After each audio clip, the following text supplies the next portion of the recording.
you're at least okay. I don't know why I did it like that. It just felt right, okay? Okay. This is just who I am. This is who I am. Oh, my fish tank's making weird sounds. I keep saying I'm gonna take pictures of the snails and then I'll show it to you. I keep forgetting though. And then I keep forgetting to upload all of my VODs. It's okay. It's okay. It's fine. Sometimes life is just so cursed. My butt hurts, just so you know. Not because I've been sitting, because I did booty shit yesterday. That sounds bad. So my legs, my gluteus maximus, I went down, and then I went up repeatedly with weights. And then I walk miles, walk far. Booty ache, booty throb, but booty plump, booty voluptuous. Happy for booty. Happy for booty. Oh, I forgot to do something. Oh.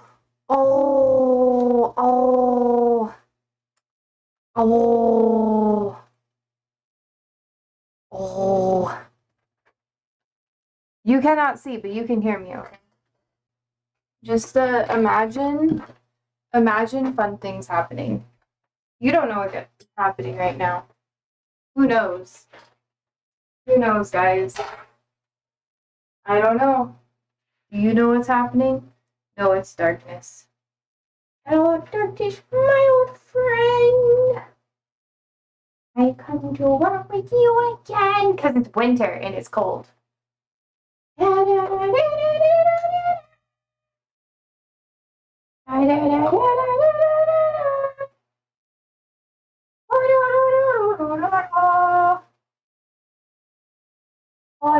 don't know the words. I think there's something sleeping, right? Like Trump, every time he has like a big meeting or whatever, he do losing. Man, so insecure. Why so insecure, sir? Okay, I'm almost back. I'm almost back, chat. Give me a sec. What? I don't know. Anyone watching the VOD is probably gonna not notice the difference, and maybe you will. Maybe you'll be like the fancy. I'm back. I'm not on my regular cushion today on my seat, so if I ooh, it's actually really comfy. Yeah, my booty hurts though. Booty work. Let me get my booty work. My TikTok is uploading. I have another one I have to upload. This is usually what I do before stream, and then today I was a little late. As per usual. I always say I'm going to stream earlier and earlier, and then I'm just, not early. I'm really excited for today's video, though. I think it'll be fun. I watched clips of it, because I was like, maybe I should share. I try not to have my enjoyable content bleed into my stream content, because then it's just like, monetize everything. But then I realized I don't like get paid for any of this, so I might as well do it's fun, you know? What is today? Today's night. Yesterday was the 8th. She's alive. Putting all the links in Discord from yesterday. Oh man, I'm hungry too. I forgot second lunch. No,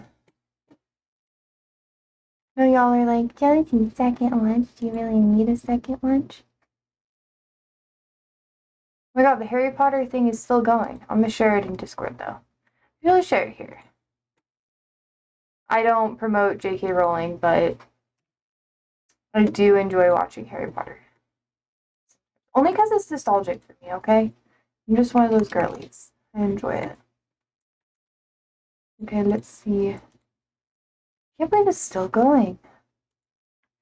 Trumpy, do Trumpy things. Okay. iced.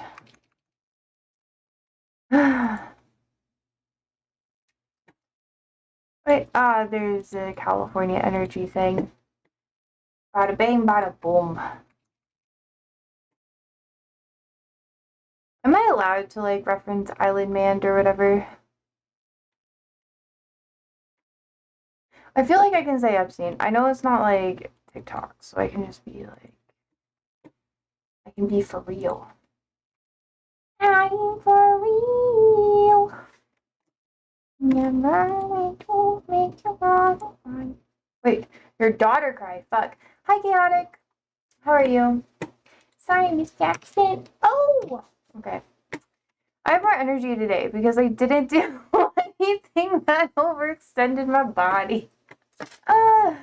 Yeah, it didn't work out. So if you see me happy, it's because I am, bruv. You're doing really well. That's good. Proud of you. Ooh. I'll watch this later. Okay, wait. There's like so many things I get to watch. Everything just like queued up. Bada bing, bada boom. Bada beada boom. There's another thing I had to do. Oh, hi, Bixby. You had a chemistry exam today? I think I did okay on the test. Oh, good for you. Good for you, sir.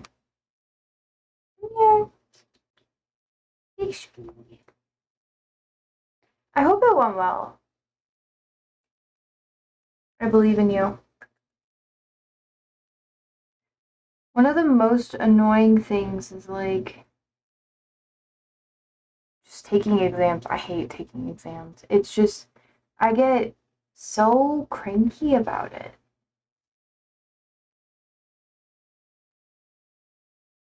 I hate it. That's okay. That's pretty normal. Thank you. Yes, I believe in you. Oh, okay.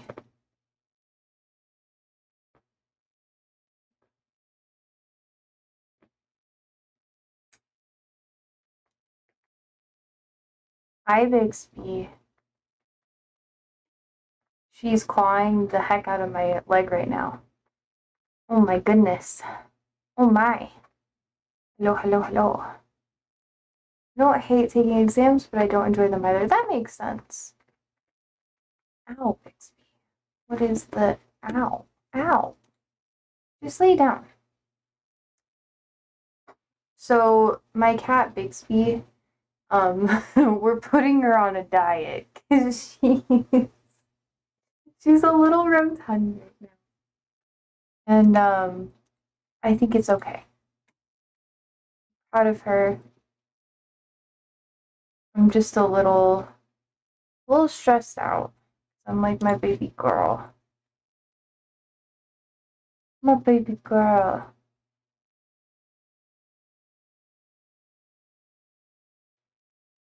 Any hoozles. Back. I have an exam that I have to take later this week, I think. Most of my schooling is online. Like, I don't really have to go in person ever, which is really, really nice. Do you do stuff in person or do you do it online? Hello, Kitty. Don't you think you need to exercise more? She is so lazy. She is so lazy. Getting her to do any physical activity, good luck. Good luck, good luck. Oh, okay, okay. Oh, I'm so excited. I'm so excited. I have a race coming up. I'm going to run so fast. Okay, once this is all done. I'm trying to multitask real quick. I was just like, I should start streaming earlier than later. Good for you, Josie. I'm glad you're taking college online. If that is better for you, I personally don't like online classes.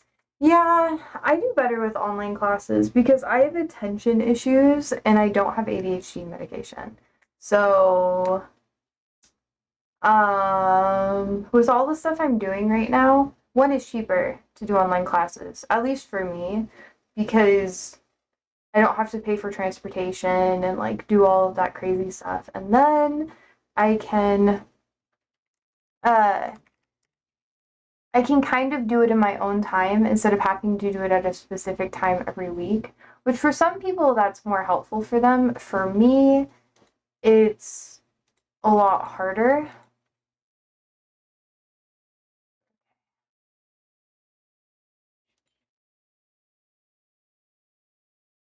And you also have a learning disorder, right?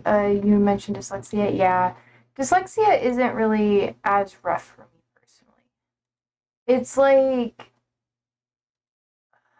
what's harder for me is like my ADHD. Like it's hard for me to focus. Like nothing is worse than going into a class and then not being able to focus on anything but spending my time on it. And then some professors don't let you record things or the information. So then it's like I'm wasting my time sitting there and just trying to like be attentive and pay attention, and it just doesn't work.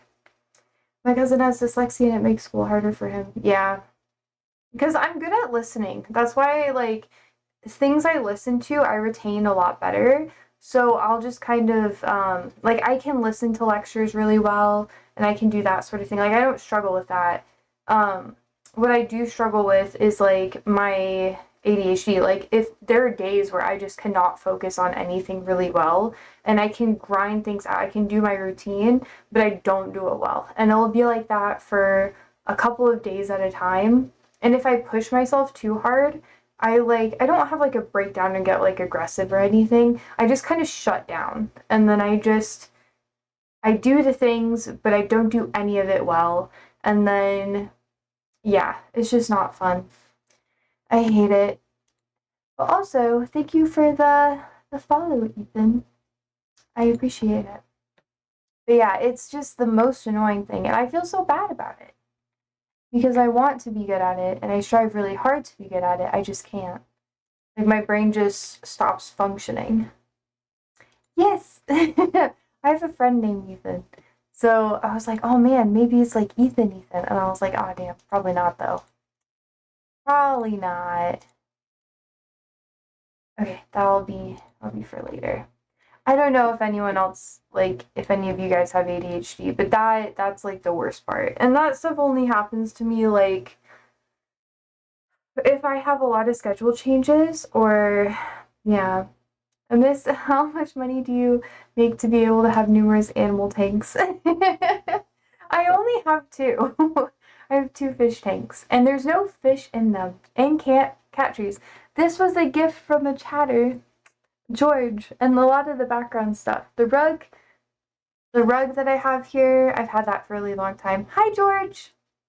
You're here. I didn't know you were here. I missed you. This is from one of my students when I was teaching as like a TA.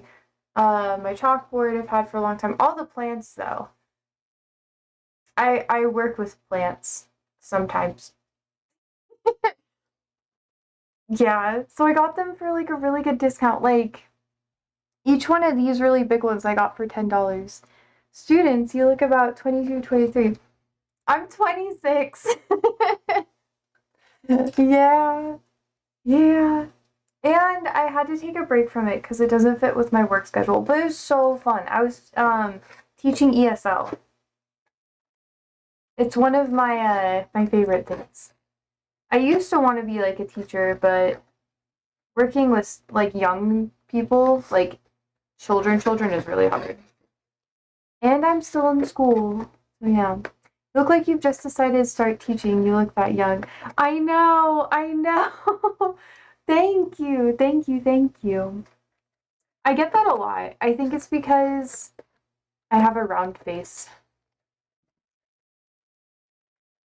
I think that's probably why. Ugh, are you in school, Ethan?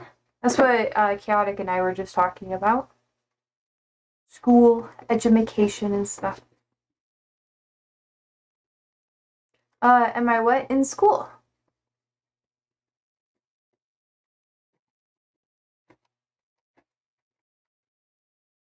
No, I'm 22. Oh, okay, okay. Oh, I'm 23 and people tell me I look around 19, 22. Yeah, I've noticed that some people, they age a lot faster. For me, I looked older when I was in high school than I do now, which is really funny.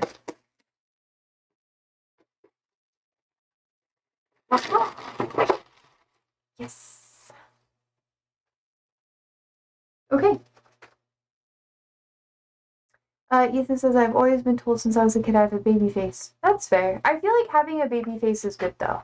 And good skincare. Wear sunscreen every day. Wash your face twice a day. You know, that sort of thing. Put on moisturizer. I put on Vaseline all over my face before I run in the winter too. You gotta like take care of yourself a little bit and then, you're good. No need for sunscreen here. We never get sun. Oh, where are you from? Don't tell me, don't dox yourself, but you can tell me whatever you're comfortable with. Oh, England!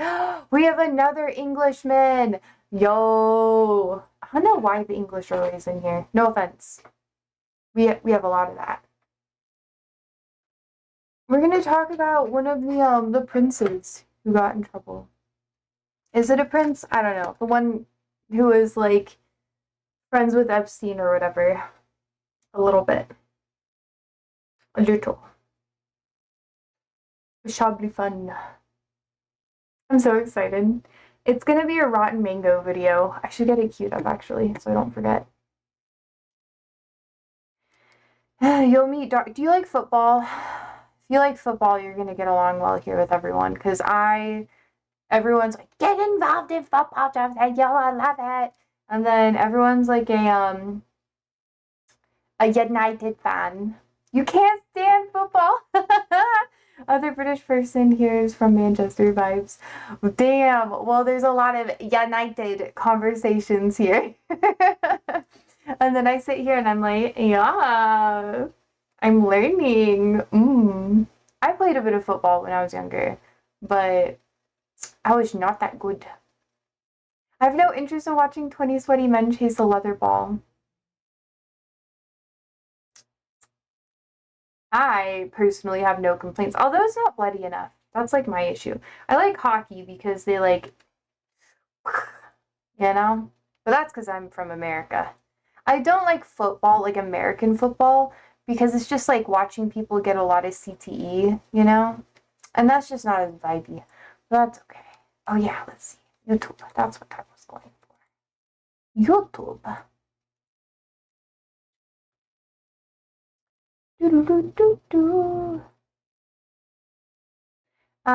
Ethan says 90 minutes of watching sweaty men run after a ball and getting paid tens of millions. I know, they get paid so much. I wonder how much brain damage they get from it, Makes me sad. Okay, let's see.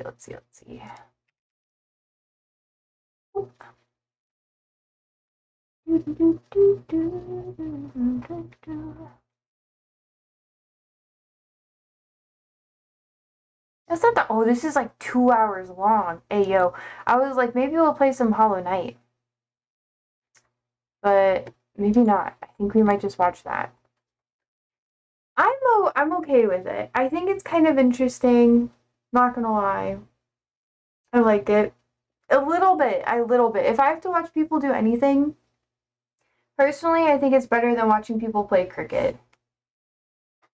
And to answer your question from earlier, I live at bro, cursed New Mexico. Mexico.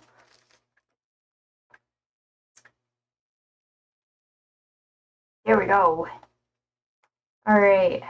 Done. Done diddy done done.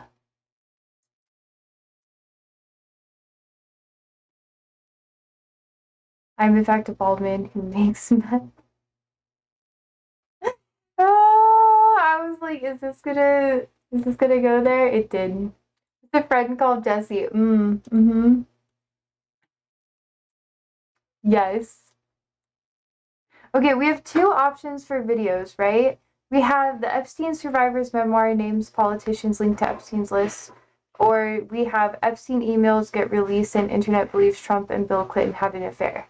Which one? We have both. We can watch both. Hi, Siren. I've been good. How are you? You have a camper? Ah, give me like an Airstream, you know? Sans meth. They're so expensive now. They're so pretty. I feel like we should do both of them. How about you learn about the British version of Dahmer but doesn't eat them? Ah, who's that? Who is that? What is that name? Called Jimmy Seville. Oh no, oh no. Oh shoot, we can watch the Hunger Games for free. Hopefully. Anyways, he's a lovely guy, I promise. I feel like he ain't that lovely, you know. Just personal opinion. He did a lot for charity.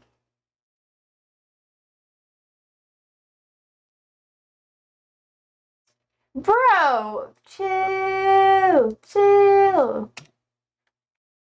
Sir. Yes! Bro. I'm just out here, like, let's watch a wholesome lady talk about Epstein. And y'all are like, Dahmer. Oh. I don't know. There's a couple of, like, oh. One thing I don't think I'll ever cover on my channel, because I can't stand it, is like Japanese murder mystery stuff. That shit is horrible. It is horrific. They do that stuff on a whole nother level. Like here in America or in the West, they're like, don't go out alone. People might hold you at gunpoint and then kidnap you and then just do like bad stuff to you. But in Japan, it's just like Hello Kitty murder. And you're just like, oh no, you know? But anyways, I have it all ready to go.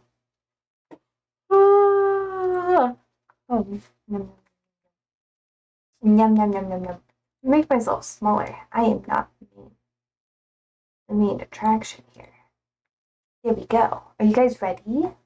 You ready, bruv? 'Cause I am. Bada bing, bada boom. You have a friend. Bada bing, And you bada find out boom. that your friend is cheating on their partner. Oh, good, Your friend Siren. doesn't explicitly tell you Glad you're that resting. this needs to be kept a secret, but it does kind of feel like private information. It's not something that you're going to post about online. But No, within the last few weeks, candy you while we find watch your this. friend and their partner, who's getting cheated on, at all of these social gatherings, and you start getting this feeling that all your other friends are starting to change their perception. Have you guys of the seen a person Rotten getting Mango cheated video? on. They don't know that they're getting cheated on, but they just feel like maybe the partner is doing something wrong because there's tension in this relationship. Everybody is believing that the victim's reputation is the one getting ruined, even though they don't even know that they're getting cheated on. I forgot to Now, light a you're in a candle. pickle. You have a few choices. Either you confront your friend and you tell them, if you don't come clean, I'm gonna have to tell somebody. Or you go directly to the friend's partner so that they can make an informed decision with knowing all the facts. Or you believe, look, it's not my business. I'm not gonna get involved. My friend is also the one cheating, so there is a level of loyalty. And I mean, even if you were to mention it to all the people who are judging the victim, it would just create this unnecessary drama. It's not even like you witnessed it happen. If you chose that you would rather confront your friend or even their partner privately to tell them what's going on, you are more likely to be a whistleblower. Yeah, I gotcha. Whether that be against a religious entity, a corporate organization, the government. And I don't think this is like the litmus test of whistleblowers. I do think that it's one of the many characteristics that a whistleblower has, in which you would rather suffer for the greater good. You would rather risk your own livelihood, your own social circle for the benefit of others. It's a pretty unique personality type. I'm not talking about whistleblowing in the sense of everybody's going to love and support you, because that's not really whistleblowing in, I mean, it is, I guess, definitionally, but it's not what whistleblowers go through. And I'm sure everyone sitting at home is going to say, I would absolutely be a whistleblower. But statistically, it is impossible that all of us that believe we would actually would. There would be a lot more whistleblowers out there. And it makes sense, because whistleblowing is one of the most dangerous things that you can do. is this like a study research done? Yeah, there's like a series of different moral This is dilemmas where you can kind of try to gauge if someone is more likely to be a whistleblower. And then there's also these very strange studies that they have found that the more educated you are, the more likely you are going to be a whistleblower. The higher in the organization you are, the more likely you are to be a whistleblower. And a lot of whistleblowers have this very interesting thing where they do not contemplate or procrastinate or feel shame about whistleblowing. Whereas a lot of people, it's a very natural human thing. When you create conflict, you almost feel like, maybe I shouldn't have done that. Maybe that was a bad idea. I don't know if this is the right thing to do. A lot of whistleblowers, they don't have that at all. So you're saying like you're kind of born with that. Yeah. It's a trait that you're born with. Yeah. You're more likely to become one. Yes. And I'm not saying calling out bad for bad and everybody loves you. That's a very easy thing to do. I'm talking you're going to lose your livelihood and possibly risk your life.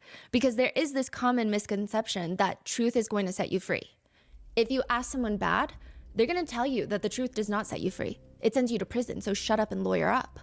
If you ask someone who's too good for their own good, they might tell you that the truth will not set you free because it's going to get you killed. There's really no statistic on how many whistleblowers are killed, mainly because their deaths are always deemed a lone act with no foul play, even when it doesn't make sense to people. Like how 2 big Boeing whistleblowers died within months of each other. One of them, who happened to have already been retired after working for Boeing for 30 years, he was found suspiciously deceased at 62 years old with no indication of wanting to exit his life anytime soon, to which Boeing did say that they were saddened to hear about his passing.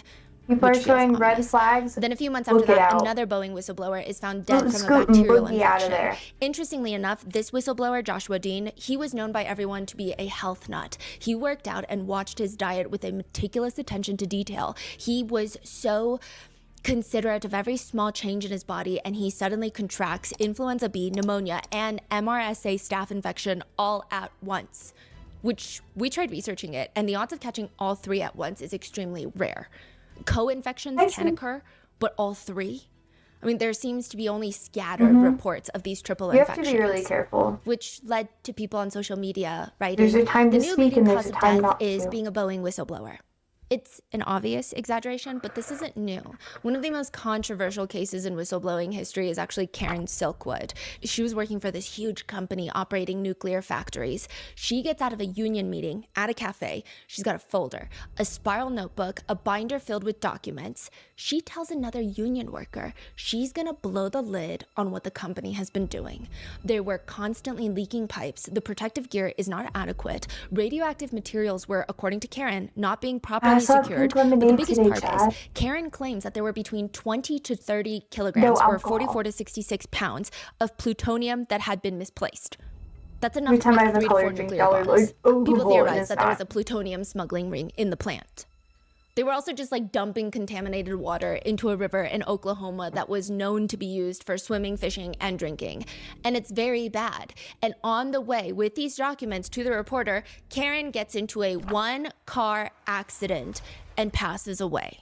1 car meeting by herself? Yes, she allegedly fell asleep at the wheel. It is but kind of there long. are so many things that don't add up, like the damage to her bumper when it's a head-on collision that killed her.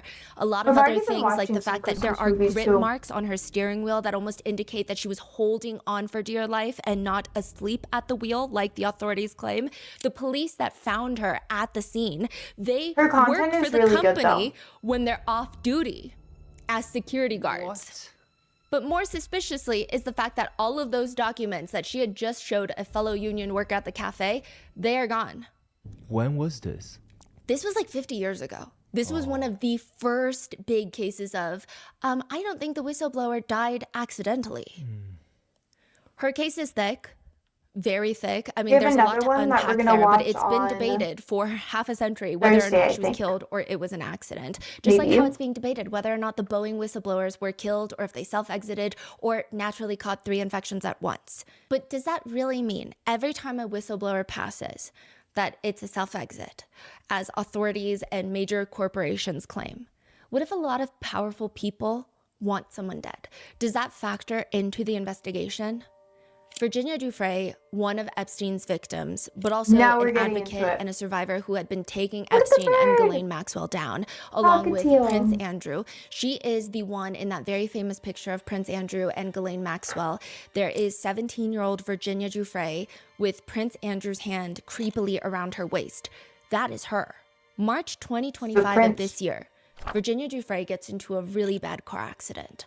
At this point in Virginia's life, she has 3 children. She has helped put Epstein in jail. She lived through him mysteriously dying in prison, which, by the way, she was on the fence about whether he was killed or not in prison. She helped put Ghislaine Maxwell in jail. She had just finished a manuscript for a book, a memoir, detailing her entire 2 years being trafficked by Epstein and Ghislaine to powerful people such as Prince Andrew, but other world leaders like a prime minister of a foreign country, U.S. politicians, senators, governors. She has the manuscript. It just hasn't been published yet.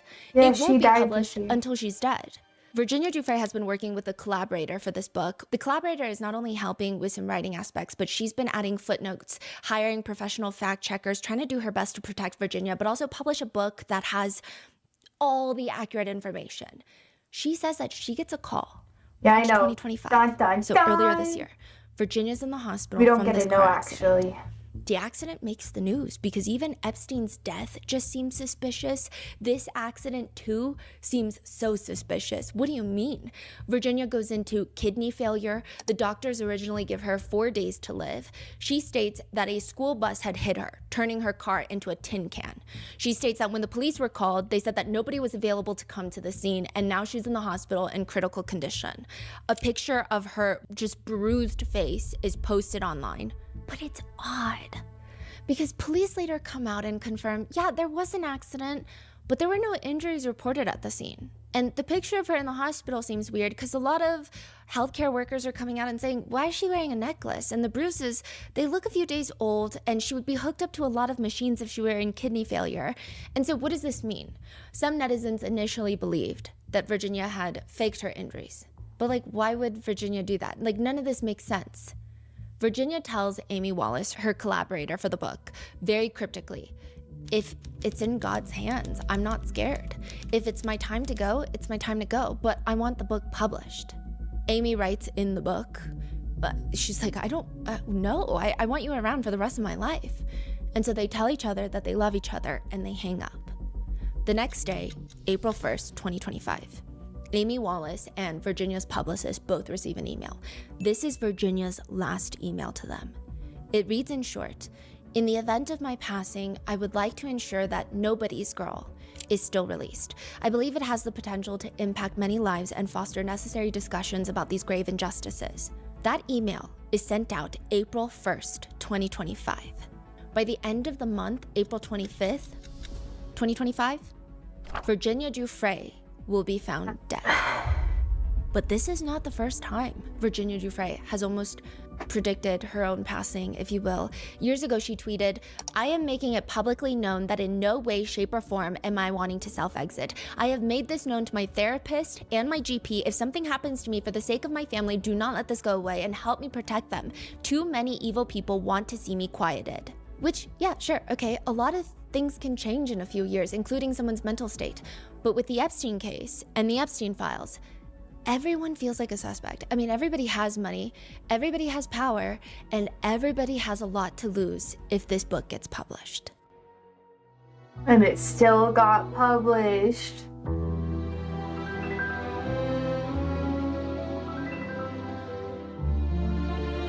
She's a really good storyteller too. We could dive into her storytelling techniques, maybe in a different day or whatever. Yeah, it got published. We would like to thank today's sponsors who made it possible for Rotten Mango to support the Coalition to Abolish Slavery and Trafficking, aka CAST. They are the U.S. largest provider of comprehensive direct services to survivors of human trafficking and advocating for groundbreaking policies and legislations. This episode's partnerships have also made it possible to support Rotten Mango's growing team, and we'd also like to thank you guys for your continued support. And as always, full show notes are available at RottenMangoPodcast.com. With that being said, This episode involves mentions of She's DV, like one of the self-exit, only CSA, trafficking, a few true more disclaimers. crime I want to be like clear people that I the really allegations enjoy mentioned in watching. this video are not allegations being brought Just forth by the RM because team. We are only repeating what has been circulating she doesn't online. really These sensationalize it allegations too are much readily available for anyone to research and to come to their and own show a lot opinions of like and graphic conclusions. stuff or anything Many of like the that. She allegations tries are to from Virginia Dufresne's posthumous just give memoir. you the It's different called Nobody's perspectives. Girl, and I highly recommend getting a copy. I went through and I color See? coded a lot of the people that kept coming up. I took notes. There's just so much in this book that's not even going to be included in these episodes. There's so much to learn, not even just about this case, but what it means to try to support victims of trafficking. And there's a lot to Could be gain, for there's a lot show, to but learn, I and don't there's a know. lot to support in here, as well I'd as like I would to even think check she out actually Virginia's does brother, it. Sky, who she writes so fondly about in her book. He has been very vocal about getting justice for his sister, even after her passing, and making sure that we see the day of the Epstein files. So many of the allegations are from her posthumous memoir, as well as publicly available netizen comments, and any theory should be taken as a conspiracy theory. We are simply trying to provide a compilation of all the online theories and or speculations in an easy to digest video format so that you can do your own supplemental research before coming to your own opinion about something or someone. That is not to say that we personally believe or don't believe something. We are just not accusing anyone of anything in this video. Our personal private opinions about someone should not be taken as fact. We are just trying to present the different types of publicly available online discourse for you to consume. And as well, November of this year, so a month ago, 20,000 pages of the Epstein files were dumped by the House Oversight Committee. There are emails in there that have connected more people to Epstein, along with high-profile professors, businessmen, politicians, including our current U.S. President, Donald Trump. Whether these connections are implications of something much darker, I think especially when it comes to the political figures, everyone's going to have a differing opinion. I'm not here to sway one's opinion. I'm not here to make you believe one thing or another. I am just here to summarize all the people that were implicated in the late Virginia Dufresne's memoir, as well as the emails in the recent document dump. And I'm just trying to get you more familiar with what's going on before the DOJ is legally required to release all the Epstein files this month. So December 19th, 2025 is the date as mandated by the Epstein Files Transparency Act. What does that mean? The bill requires that the DOJ publish in a searchable and downloadable format all unclassified records, documents, communications, and investigative materials in the DOJ's possession that relate to the investigation and the prosecution of Jeffrey Epstein. This includes materials that relate to Ghislaine Maxwell, who's still alive and in jail and apparently has a puppy. Flight logs, travel records, individuals named and or referenced, including government officials in connection with the investigation and prosecution of Jeffrey Epstein. The DOJ is only allowed to withhold certain information, such as the personal information of victims and materials that would jeopardize an active federal investigation. Okay, the second part is very important because it's been very clear from the get-go that members of the DOJ do not care about the victims, but that second part could be the potential loophole that would prevent yet another release of the Epstein files. It is required that the DOJ report to Congress all the information that is released and withheld, as well as a summary of any redactions that are made and a list of all government officials and politically exposed individuals named or referenced in the published materials. So this could either be the great expose and the great cleanse, or it could just be another fake out where we get nothing but a messy dump with emails referring to people whom we already assumed are connected to Epstein. So now we have some evidence of that connection, but it's very unlikely as of right now anything will come out of it. So with that being said, hopefully these videos give you current updates that will give you a full idea before the files drop. I don't think anyone is unfamiliar with this case, but if you are, we do have a multi-part series deep diving into Jeffrey Epstein, Ghislaine Maxwell, and Epstein's Island that you can refer to. Yeah, so with that being said, let's get started. More current stuff. This was from, I think, 7 days ago. I feel only commoners have to deal with or live in fear of. It's typically not something that the ultra wealthy or Nepo babies have even briefly thought about. It's not even a brief flashing thought that they've had in their brain, especially if you are the Prince of England. That is until October 30th, 2025. Something very rare, very interesting happens. An official royal communications is released. A statement from Buckingham Palace. His Majesty, King Charles, has today initiated a formal process to remove the style, titles, and honors of Prince Andrew. Prince Andrew will now be known as Andrew Mountbatten Windsor, along with Royal Communications. It's more of like an eviction notice, this entire thing. Formal notice has now been served to surrender the lease, and he will move to alternative private accommodation. These censures are deemed necessary, notwithstanding the fact that he continues to deny the allegations against him. Their Majesties wish to make clear that their thoughts and utmost sympathies have been and will remain with the victims and survivors of any and all forms of abuse. AKA Prince Andrew will just be Suspicious Andrew. How and do you he's feel getting about evicted. Suspicious Andrew? The public responded as expected with this news, with most stating that it's a little too damn late for that. Others point out that this is fascinating because it's Prince Andrew's brother, King Charles, technically releasing, approving this entire statement. One as in comment reads, I mean, tell me you believe that your brother is guilty without telling me that you believe your brother is guilty. But mostly there's a lot of shock with the comment continuing. I mean, like others, I did not think that this would happen. Titles removed, sure, but kicked out of the house and home? That I really did not expect. The wording is much harsher than even I also expected. I mean, I imagine the royals would kind of beat around the bush if they were to even do anything this extreme. But the word choice of notwithstanding the fact that he continues to deny the allegations, it's more likely that you would hear something like, while he maintains his innocence. But this sounds like, hey, you're saying that it's not true, but nobody believes you, including me. Wow. Others are expressing disappointment that Virginia Giuffre, the victim who initially exposed Prince Andrew, is deceased and is not around to see this. With a comment reading, I wish Virginia knew that her bravery is still finally seeing results. She deserved justice in life, and she still deserves it even though she's gone. He's done other stuff, all the other victims of these heartless besides, people. But most Epstein and citizens are stuff. left wondering, okay, why now though? Why now specifically? I mean, a lot of people in the UK will say, well, the Queen was never going to do it. I mean, everyone in the UK knows that Prince Andrew was the Queen's favorite child, apparently. Really? But King Charles, there's no love lost there. Others are saying maybe King Charles is doing it so he can clean up all the loose ends, so when William takes over, King William, soon to be King William, he can start fresh. But others are saying, well, it might be happening because of what's happening in the US right now. And they believe it's only a matter of time. They might be right to think that because a few weeks after that, the royal announcement, November of this year, thousands of Epstein documents, including emails between Jeffrey Epstein and Prince Andrew, are released in a Google Drive by the House Oversight and Government Reform Committee. 20,000 something pages, large sets of emails, all dumped online for the public to see, with more to be released this month as mandated by that new bill.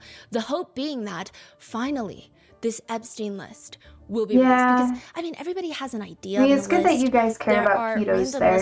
Here in America, where people keep adding names once they keep getting associated with Epstein when there's pictures resurfacing. And, but a real reliable list of every single name connected to Epstein and Maxwell. That's what we're hoping for in December.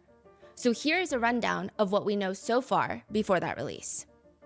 These are the people, the high-profile people that have been connected to Epstein and Ghislaine and the trafficking ring, and why the internet believes that many of them need to be investigated and thrown into a cell with the key dumped into the freaking Pacific Ocean. True. Some of these names are going to sound oddly familiar, and they have always been associated with Epstein and Ghislaine.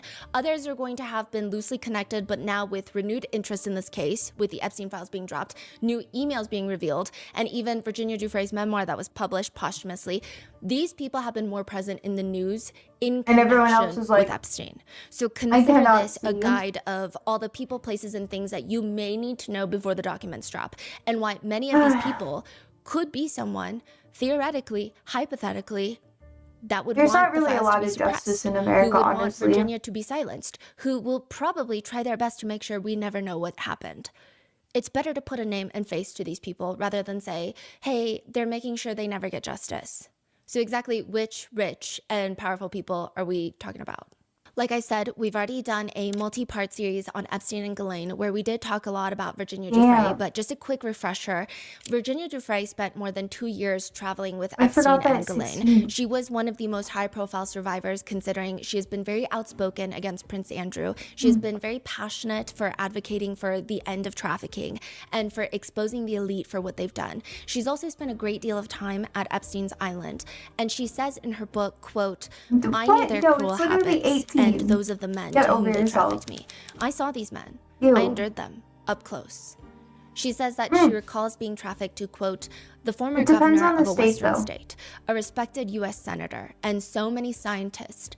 And as I've said, usually when I was trafficked to these men, Epstein didn't introduce us or tell me their names or their titles. Some critics have insinuated that there's no way I could remember these men, given the Xanax and the alcohol that I sometimes relied upon to survive in those years.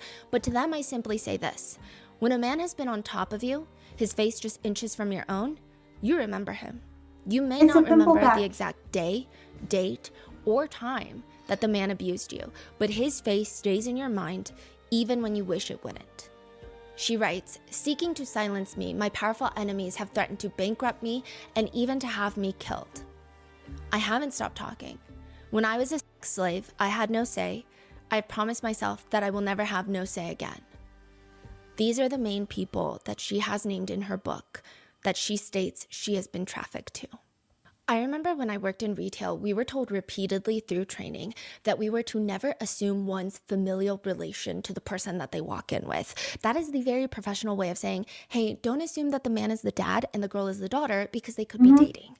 Now, obviously, this is not for when one party appears to be underage or in distress. That's clearly a different set of training rules. This is for when you see some 25-year-old walking in with someone who looks to be about 60, who looks old enough to be their father. That's what that applies for. I mean, thankfully, most of these couples know that they will likely confuse retail workers, so they'll typically establish some sort of relationship. They'll have a little show of hey, we're not actually dad and daughter. But there have been times where mistakes have been made. But every single person in this Gap Kids store that Virginia Giuffre walks into should know what's going on. They should be able to tell that Virginia was indeed a minor and she was indeed not shopping for clothes with her grandfather. Even though he looks like her grandfather, he's in his 60s and she looks to be 14, 15. And technically this is Gap Kids, so all of this checks out. However, no grandfather is going to passionately persuade his granddaughter to pick the shortest tops that show her entire stomach and the smallest shorts that are not even in her size to show half of her bottom. Like, there's just no way that's her grandpa. And they're right, because it's not her grandpa. This is Ron Eppinger. This is the second man that traffics Virginia Giuffre. The first man is Virginia Giuffre's own father. She alleges that he traffics her to a family friend.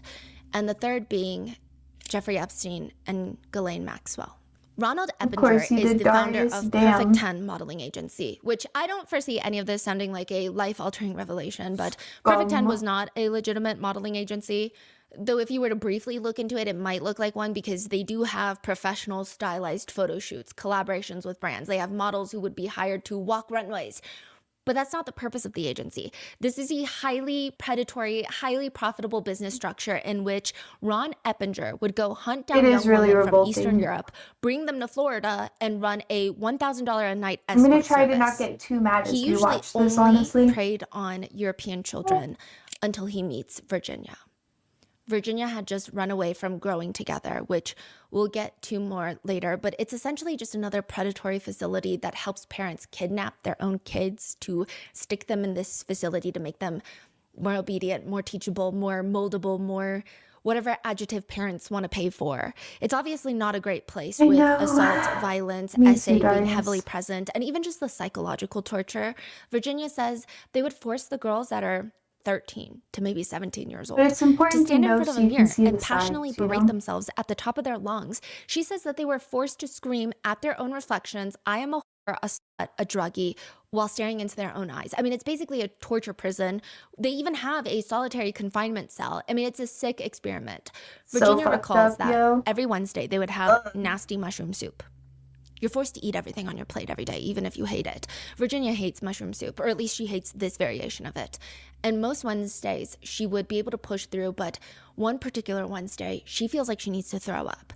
The guard is screaming at her to eat, and Virginia says, quote, but after a few spoonfuls, it wouldn't stay down, and I vomited into my bowl. The guard's face broke into a sadistic smile.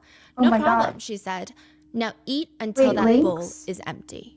Virginia ends up running away and hitchhiking just to get anywhere far away from Growing Together because growing together, they're going to find you and they're going to bring you back to the ninth circle of hell. Virginia just ends up staying at a guy's house. They were smoking weed on the beach together and he offered, which it's not like she has a lot of choices at this point. She's a 15-year-old runaway. And she says, I was worried that he wanted sex, but I was wrong. When we got to his place, we just smoked some more pot and then he found me a clean towel so that I could take a shower. Please be gone by the morning, he said before he went to go to bed. I go to work early and please don't fuck up my house. Do the right thing. Virginia writes, and quote, not all men are monsters.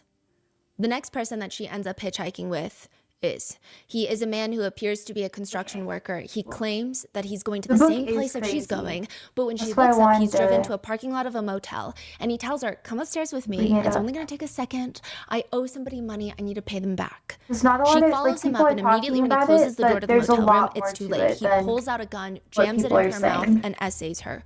She says, quote, from the front first, then from the back. He would choke her until she lost consciousness, only to choke her again when she comes to. And then his phone rang mid-assault. So I didn't know about all this. He threatens to kill her if she runs away, but also she's thinking he probably will anyway, so she books it. And that's how she ends up sitting on a curb in Florida, trying to block out all this trauma, trying to figure out how not to go back to growing together, or the house that she states that she was being essayed in, when this very fancy limousine pulls up right in front of her. And I say states it'll get better because throughout the stream. Her dad has been very vocal and has been denying the allegations. She's just kind of like breaking down the actual book right now. Personally, and then it gets better.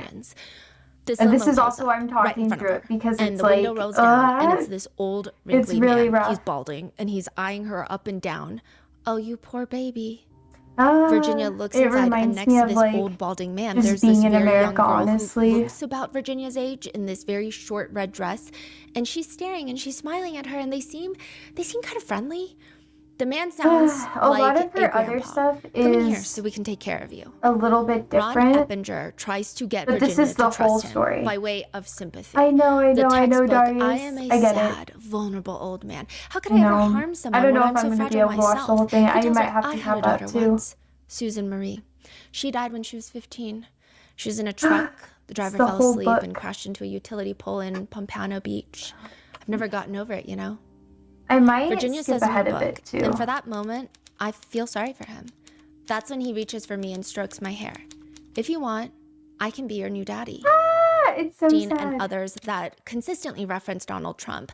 Depending this on which is, like, aisle more of the political Trump-based. party you're on, That you will was have the very whole different background of the interpretations book, so I'm of gonna said skip ahead emails. from that. I'm going to try to do my best Mainly to 'cause I aggregate can't both watch sides' that. opinions and sentiments to give you a full picture of what's going on and what people are thinking about it. We went to channels of well-known left-wing commentators as well as right-wing commentators as well as And mainstream everything media from networks here isn't along really with detailed. Reddit to see what comments so you guys people were know. having from both sides and opinions. And it's just vastly different. And we went through hours of trying to see, okay, well, I is agree there with at you, any point Darius. people come to some sort of Well, agreement on people any won't even topic? sit through that. And They just say it's a there lie. is not. You know? I don't think it would be productive for me I to thought you were even try to gonna get do you to come Fuentes to a or point. So something. you got to come to your Nah. own points at this point. No, I One was like email from Epstein. Epstein to Ghislaine in 2011 reads, I want you to realize the dog that You can hasn't read the book barked if you want is more of Trump. it, but Redacted victim spent It's too much hours for at my me. house with him. He has never once been mentioned. Police chief, etc. I'm 75% there. The What redacted, does 75% there mean? we don't know. A lot of these emails are just like all Right, over the right. place. Okay. Now, the redacted victim has since been released as being Virginia oh, Dufresne. Fuentes? Many netizens believe that this Yeah. implicates Trump, placing him at We the might same watch it place later, in if Epstein's we have more house of time. all places with the I'll victim, make a note. known survivor. And the dog that hasn't barked, I mean, clearly Trump knows more than he's letting on. He's not barking. He spent time with one of the victims of It just Epstein and feels like Ghislaine, and bravery. he's not barking, and clearly that's what's happening. However, others believe that this is actually a vindication.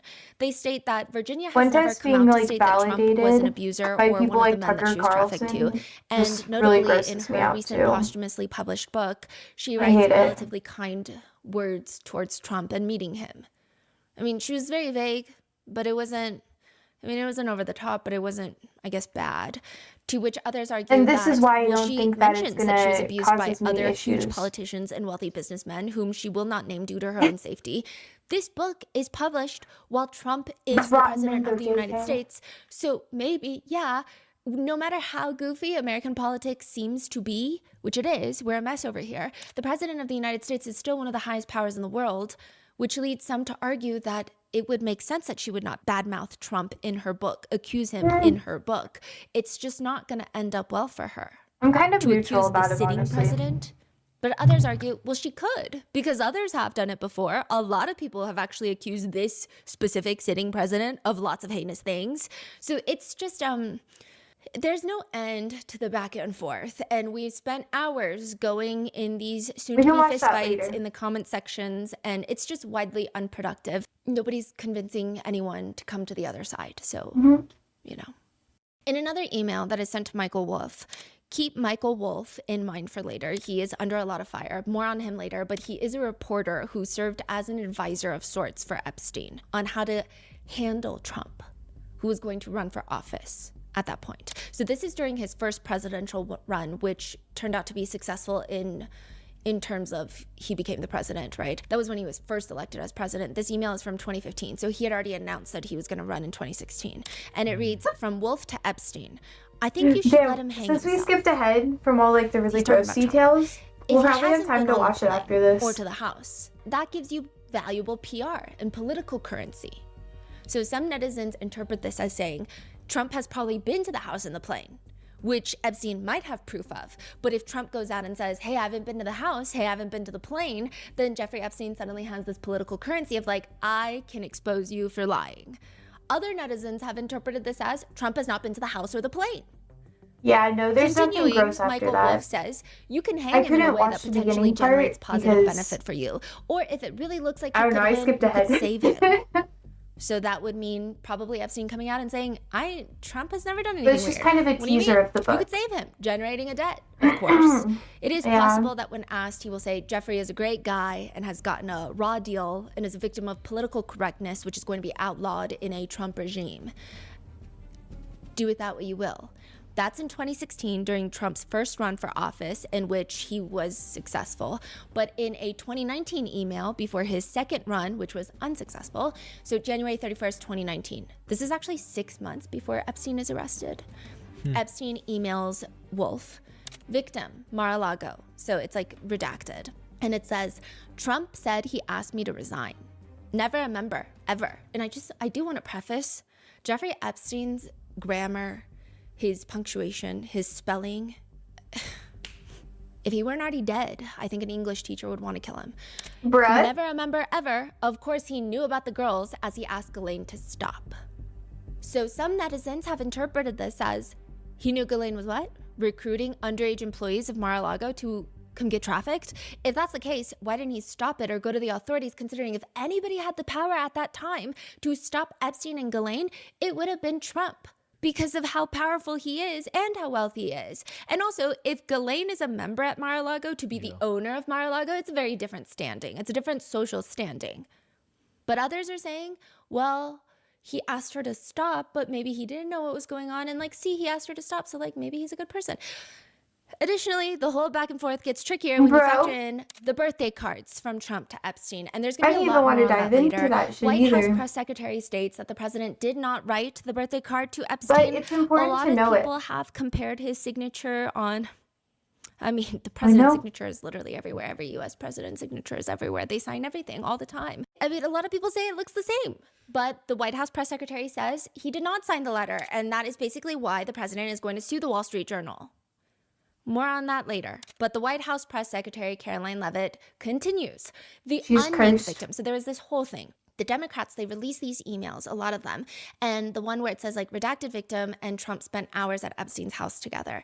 And so they redacted the victim's name because you want to redact all the victims' names, especially when their association with the president of the United States. I mean, you have an entire political party that could go after you if maybe they don't like that email. So I can see why they redacted it. However, I guess if you look at the other side of the aisle, they are arguing, why the f did you redact it? So let me just tell you what the White House press secretary said. She says the unnamed victim referenced in those emails is the late Virginia Giuffre, who repeatedly said President Trump was not involved in any wrongdoing whatsoever and couldn't have been friendlier to her in their limited interactions. The fact remains that President Trump kicked Jeffrey Epstein out of his club decades ago for being a creep to his female employees, including Giuffre. One netizen thing that people have pointed out about this statement is it sounds wishy-washy, and second of all, she keeps pronouncing Giuffre as Guffrey. But then there is an email from Epstein. Oh, this is just her style. Of course, Trump knew like about she the has girls. If this part on Trump she has in like this a dude feels that a bit she thin, talks to. it's because the next so part she of this explains the story is going to to dive him, deeper into a and lot then of the he major responds names. sometimes So too. Trump, Clinton, just Gates, not as much in conspiracies this one. that Epstein and Ghislaine were political spies. This is just the starting point of the conversation of how she Trump does and that a Epstein lot. It's her and how it style. relates to Virginia Giuffre.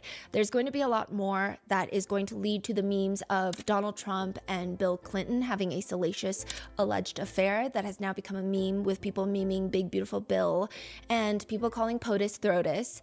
So there's that, and there's going to be more on that later.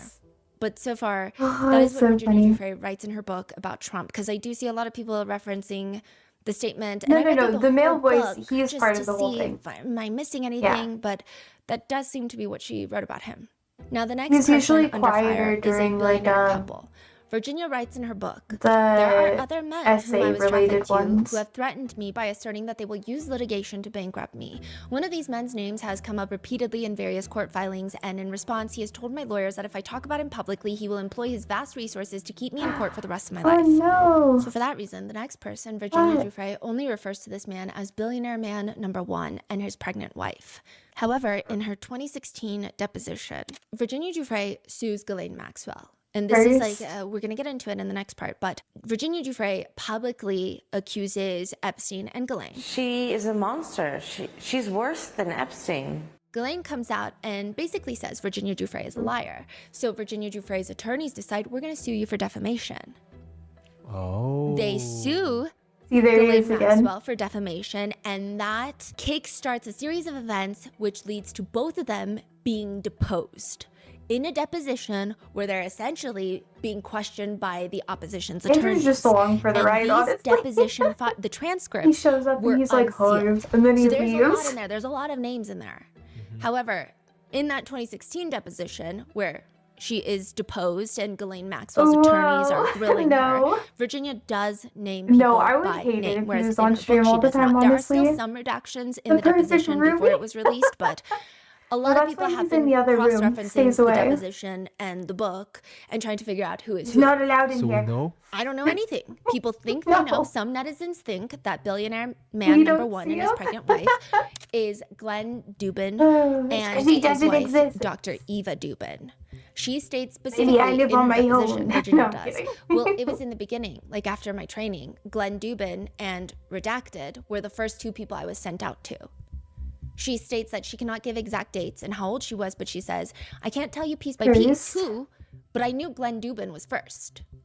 Later on page 199 of the deposition, Virginia is asked by Ghislaine Maxwell's attorney. So you're saying Ghislaine Maxwell directed you to have sex with Glenn Dubin? And not the book is correct. What words did Ghislaine Maxwell tell you to go have sex with Glenn Dubin? It was same. It was like the same all the time, all right? They want me to go provide these men with a massage. And when they say massage, that means erotic, okay? That's their term for it. I think there are plenty of other witnesses that can attest to what massage actually means. And I'm telling you that Ghislaine told me to go to Glenn Dubin and give him a massage, which means sex. We have no clue if Glenn Dubin is billionaire man number 1. We have no clue if he was an abuser, but it's been widely talked about in the news that he has some sort of connection to Epstein, and this some sort of connection is actually a pretty strong connection. Whether that be sinister or not, it's a pretty strong connection. Virginia explains that this was a marked change in her victimization from Epstein and Ghislaine.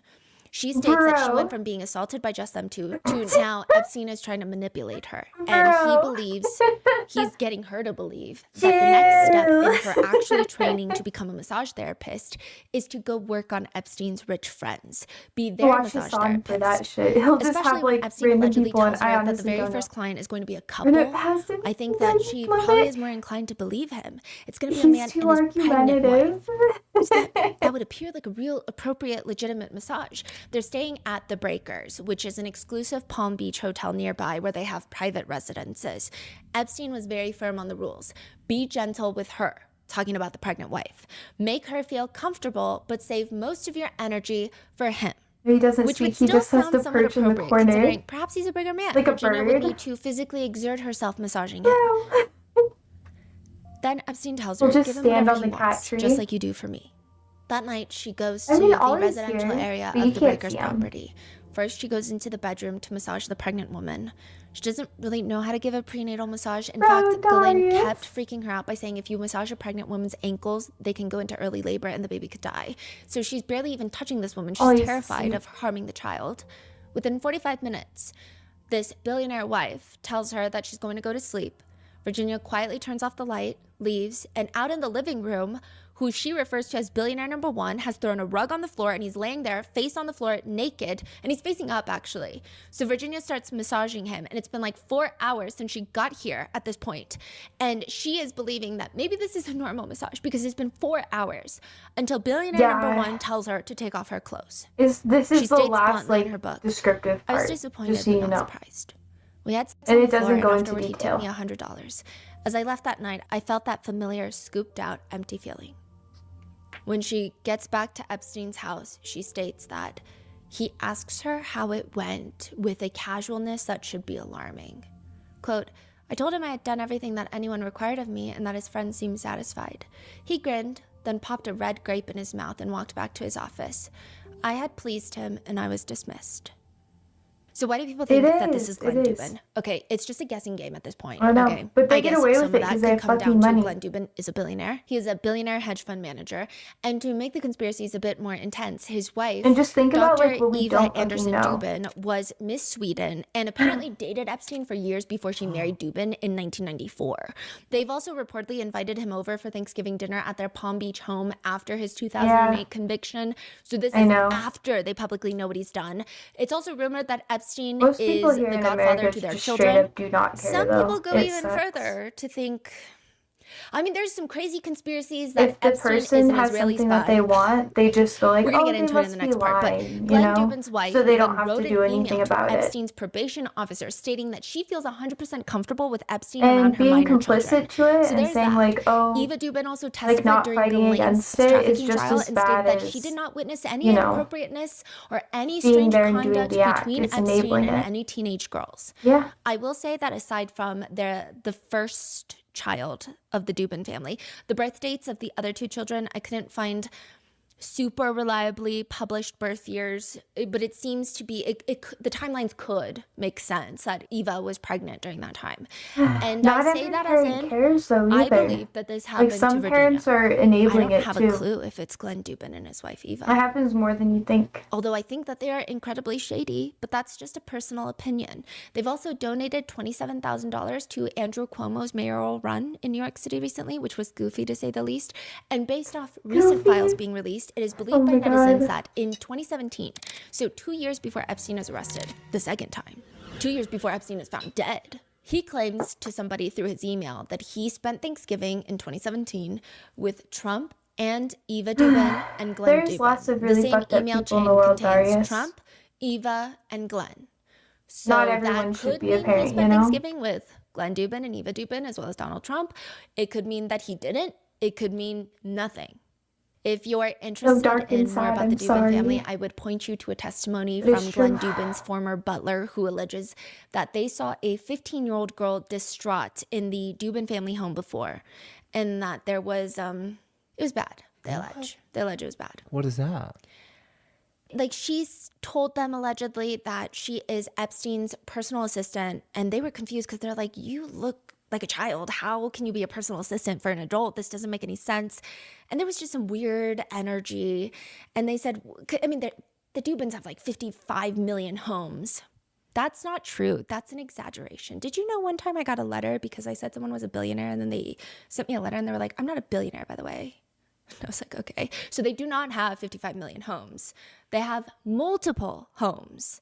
And I think she gets sent off to be a nanny at another home. But then the Dubin live-in nanny was like, oh, I've never seen her before. So there's a lot being disputed.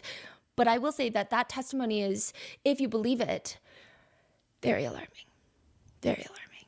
But I would just warn you, be very careful, because these are all very, very powerful people. Then there's the issue with Alan Dershowitz.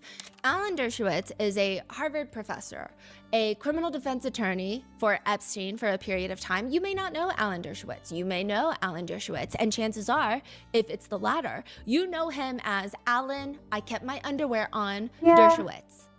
or maybe not. Okay, that's very niche. Maybe you know him as part of O.J. Simpson's Dream Team, and he also represented Weinstein, Harvey Weinstein. You never really get and to he know was the true on statistics Trump's and defense stuff team like in this, his first which impeachment is trial in 2020.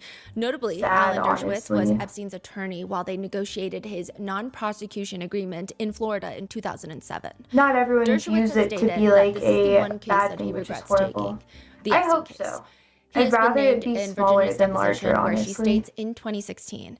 And I know Stephen Kaufman was one of the first I was sent This is to, so gross Stephen as Kaufman fuck. is another name. But there's not as much on Stephen Kaufman as of right now. Continuing, she says, Alan Dershowitz could have been between Glenn Dubin and Stephen. The first time I was with Alan Dershowitz was in New York, so I wasn't actually sent to him. It actually happened at one of Jeffrey's residences. What did he do to deserve such a precise nickname, though? Alan, I kept my underwear on Dershowitz? Well, apparently, after being initially accused by Virginia as being someone she was trafficked to, he states that he did get a massage at Epstein's. But, it was given by a 50-year-old Russian woman named Olga, and, quote, I kept my underwear on. I kept my underwear on during the massage. I don't like massages particularly. Thus, on Alan, Skype I kept my too. underwear on Dershowitz. He's just also an overall asshole, which is not a crime. It's just an opinion. He would get hate comments where people would write to him, you are the demon of I evil. don't You know. are the best It's hard argument to for measure those abortion one stats. could present. He would apparently happily tape them to his door. To call him a fucking annoying contrarian would probably be one of the nicest things ever uttered about Alan Dershowitz. He's quoted in an op-ed saying, there must be criminal sanctions against sex with very young children. But it is doubtful whether such sanctions should apply to teenagers above the age of puberty, since voluntary sex is so common in their age group. He believed that no matter how old the partner is, 15 should be the reasonable age of consent. Which He also is hates when disgusting. men are prosecuted for hiring sex workers. He wrote once, these men who occasionally seek to taste the forbidden fruit of sex for hire should not be arrested. According to someone in one of Dershowitz's lectures, they claim Dershowitz had this idea of workers, they know what they're doing. They need to be prosecuted. But you can't ruin a John's life over wanting to take a bite of forbidden fruit here and there. Another Dershowitz original quote is, radical feminists can accuse all men of being and radical African Americans can accuse all whites of being racist without fear of discipline or rebuke. However, in 2019, Virginia sues Dershowitz for defamation in the same way that she sued a lot Ghislaine more as like Maxwell. a He defense countersues attorney and they rather both than like a settle. prosecutor, Later in Virginia's especially book, if she it's states like that in 2022, the two of them, the Virginia state and or Alan Dershowitz, settle out of the court government with going no against payments you. made by either party to the other, and the agreement seemingly being that both of them would release a joint pre-approved by both sides statement. Virginia's statement reads, I've long believed that I was trafficked by Jeffrey Epstein to Alan Dershowitz. However, I was very young at the time. It was a very stressful and traumatic environment. And Mr. Dershowitz has, from the beginning, consistently denied these allegations. I now recognize I may have made a mistake in identifying Mr. Dershowitz. Alan Dershowitz's statement reads in short, she had come to believe that at the time she accused me, she believed what she said. She has suffered much at the hands of Jeffrey Epstein, and I commend her work combating the evil of sex trafficking. But a year before Epstein was arrested, it seemed that Dershowitz was not friendly with Epstein anymore. In the recent email dump, another person is mocking Dershowitz for being like the Kim Kardashian of the legal scene, famous for being famous. Epstein responds, nicely put! Exclamation point. Take that as you will. Alan Dershowitz says that Epstein wasn't a pedophile, also. There was no allegation even that Epstein was a pedophile. And not to put words in his mouth, but basically, he's saying that that term is for actually people who like prepubescent children. And I think that is always the crazy. Yeah, this guy is like literally outing himself. Yeah, and Megyn Kelly said the same thing. Yeah. What? She was like, Epstein is sick and nasty, but he's not a pedophile because legally, I don't know why people are obsessed with the definition. Fake Andrew. A minor is a minor. I'm so confused. Let's talk about vice presidents. Al Gore served as the vice president under Bill Clinton. Virginia states in her book that Epstein had hosted Al and his wife, then wife, they are now divorced, I believe, Tipper Gore over for dinner, and that she was there.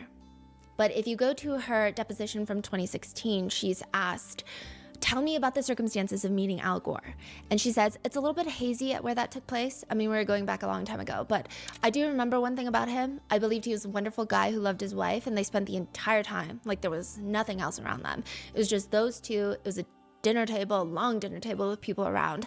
They were just lovely, just watching them as a couple. I remember thinking, you know, he's somebody that I would definitely vote for. He's just somebody that loves his wife that much. A lot of netizens comment, I sort of suspect Al Gore and his then wife Tipper Gore are the kinds of people who would get invited to the private island by a social climber like Epstein, but not the kind of people who moved in the same social circles as Epstein.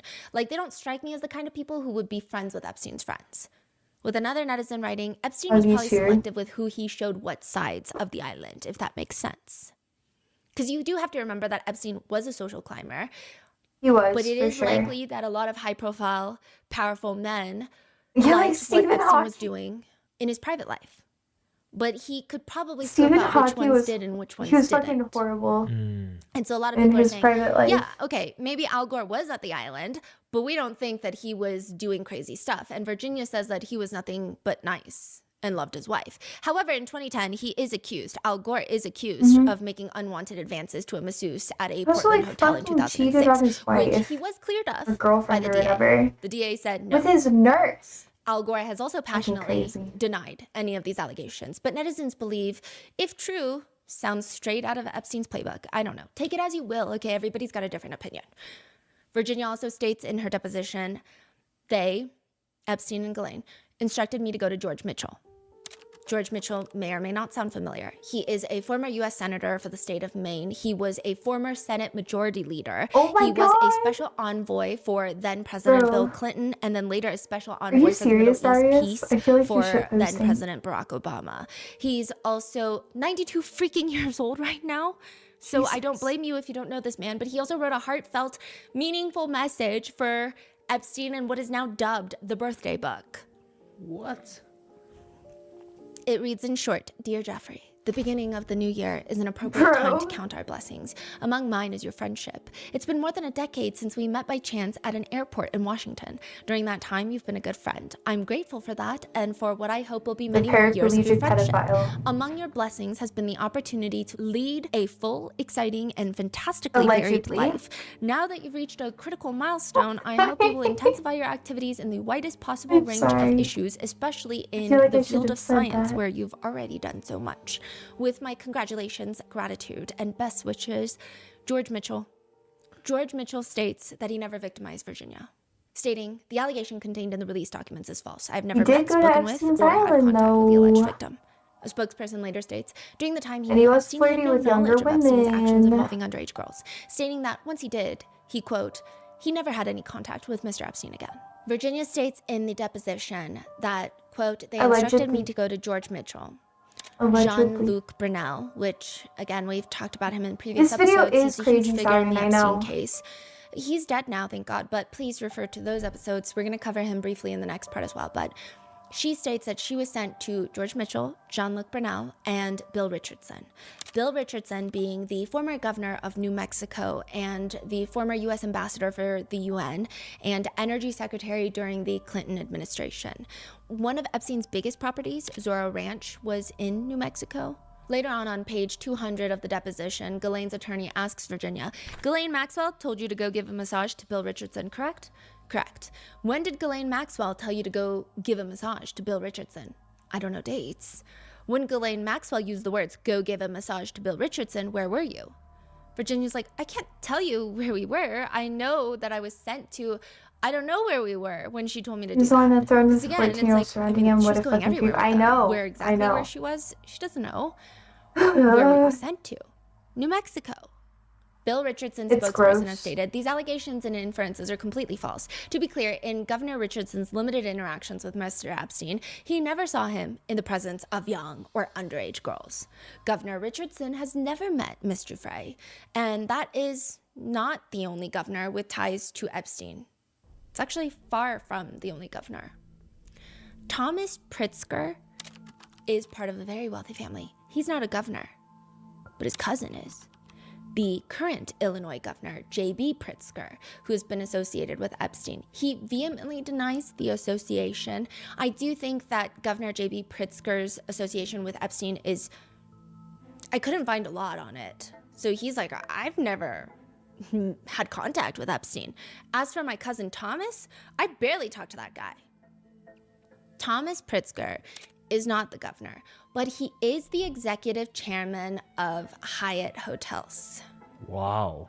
Some people believe, with no proof or evidence, because we weren't in the room, we don't know anything, some people believe that he is billionaire number 2 in Virginia's book, though there is no proof of that. She says about billionaire number 2, again, this is no proof that this is the chairman of Hyatt Hotels or Thomas Pritzker or anyone, but she writes in her book, Epstein made it clear that he wanted me to give this 50-year-old stranger with thin and brown hair a massage. So when we arrived, I accompanied this man to his cottage. He does appear to have some thin and brown hair. But again, that is not proof. There's not even where the fuck did that come from, bro? She states that she tried her absolute best to put on her most professional sounding voice because she thought that he would get the message. Yeah. Again, this is not about Thomas Pritzker, there's always this is about signs, billionaire number 2. He did not, and at the end, he offered to pay her triple what Epstein was paying her if she came to work for him. She was terrified. She politely declined and then told Epstein about it because remember, Epstein has a picture of her brother. I literally have no idea. Virginia states in her deposition, they instructed me to go to George Mitchell, John Luke Brunel, Bill Richardson, the governor, another person, I don't know a name, a guy that owns a hotel, a really large hotel chain. I can't remember which hotel it was. You never know, Darius. So that's where people are speculating. A lot of the worst people Thomas Pritzker are really good at he playing might victim, be unnamed in the book because perhaps she so found their out how actual powerful victims this don't man get is, or believed. maybe she doesn't know his name. They're like, Again, well, there's no proof that it's Thomas Pritzker, but in the recent email releases, Epstein does refer to him as, quote, like family. There's always an excuse, so there's always a way to twist it. There's reactive abuse. They also had cordial emails sent back and forth. Whole thing. Most of the time, they don't get caught because they have like a manufactured support system. So netizens have been putting together all the clues online. And again, whether we're really right or not is to be determined, hopefully, when the documents are released. But Virginia describes in her book that she was, quote, lent out to a psychology professor whose research was, Epstein was funding his research. The professor ends up on Epstein's island. She describes him as a quirky little man with a balding pate, white hair, crazy mad scientist look. It seemed he wasn't used to being with women. Epstein instructs Virginia to keep him happy. Eventually, the professor, they spend like all day doing water sports and all these other activities. And then finally, he's like, hey, can I get one of those famous massages that Epstein has told me so much about? And she knows exactly there's a lot, Darius. She takes him to a cabana and gives him a, quote, rub down that ends in intercourse. And she says, the psychologist was only the first of many academics from prestigious universities who I was forced to service sexually. The fallout in academia has been massive. Again, if you refer to our previous episodes, Epstein really liked to believe himself not all the time, an intellectual. And he would use his corruptly gained funds to then fund these research projects and centers at prestigious universities. People said that Epstein was a collector of crimes, minors, but also of scientists. It gave him a kick to associate and be around these very objectively intelligent people, and he was heavily associated with Harvard University, MIT, and Brown University, which led in a massive fallout of even the presidents of these universities having to resign. Interested in me, like adult men, Larry Summers when I was like under the age of 21, former Harvard president. He's an economics professor. I am now. He goes, the emails get dumped. He's got emails. I'm going to go into this later, but he has a wife at the time. He's got emails with Epstein where he's really like, I'm gross. But most women experience this girl that I'm trying to date, and I need at least advice. Here in the West. And Epstein is giving him, and it's really fucked up. Yeah. Wow. So then he goes into his classroom the next day, filled with Harvard students, and he's like, "Hey, so I'm here to teach. I'm not here to talk about the emails." Oh, after this has been exposed. Yeah, and then he, I believe he just fucking covered it up. You will have seen my statement of regret, expressing my shame with respect to what I did in communication with Mr. Epstein, and that I've said that I'm going to step back from public activities but for a time, but I think it's very important to fulfill my teaching obligations. And so, with your permission, we're going to go forward and talk about the material They should have just fucking left. Wow. So Larry Summers is like one, everyone just but sat this there. is not Holy Larry Summers shit. because this is a psychology professor. Okay. Goes both ways. If you've been following for a while, you know that our first launch with Shopify was Grandpa Mango's art studio, where we sold these limited edition prints and original pieces hand painted by my husband's grandpa, and that was his live stream. And so that was our very first experience with Shopify. And now we have something else in the works with Shopify. Don't get the wrong idea. I could not have started that small business for Grandpa Mango without Shopify. The world's leading. I don't know. I personally think that like a lot of the time people will like if you've been abused in the past, you can like and you're older and stuff like that, like an older teenager, you can go after older men. Because it's like if you're waiting for a sign, a lot of women are groomed, or like young girls, like they're children, they're girls. A lot of girls are groomed to have that be normalized, and their parents don't teach them to like look for red flags. Like my family never did.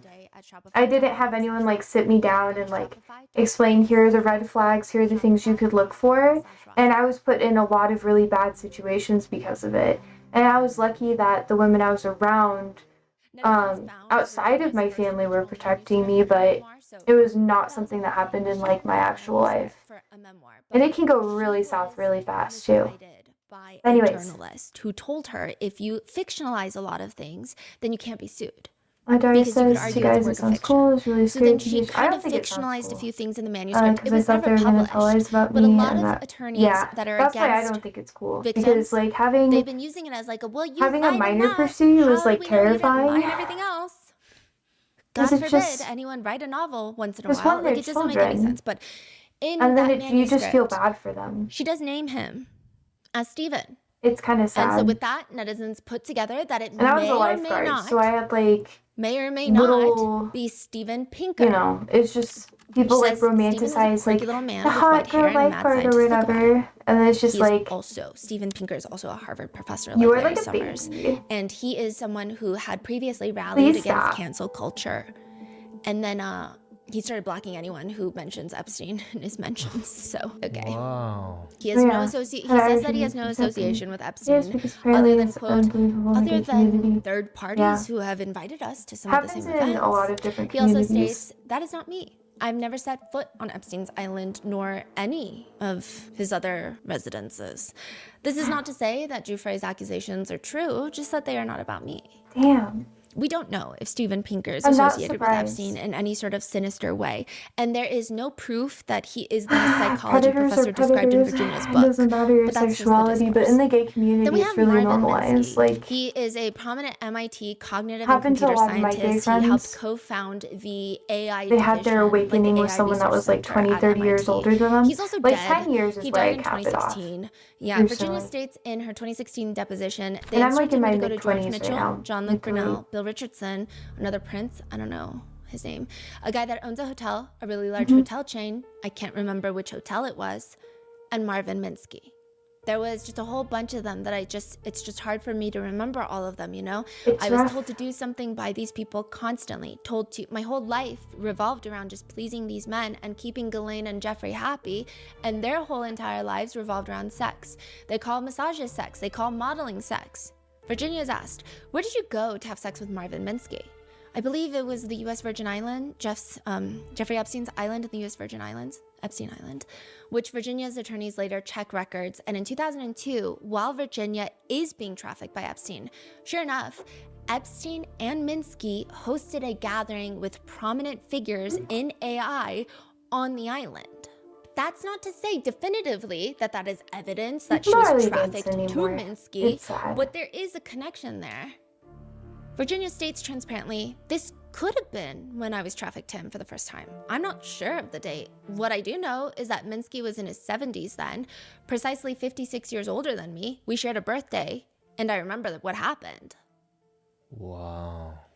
She alleges in her book that she was sent into one of the cabanas and she will never forget Minsky's bald head and just trying to focus on the waves outside, the sound of the waves as she was forced to It's so gross. Later in the book, she details how when she first went public with accusations against Marvin Minsky, a colleague of Minsky's at MIT, Richard Stallman, sent out an email blast suggesting that Virginia was a willing participant in the cabana.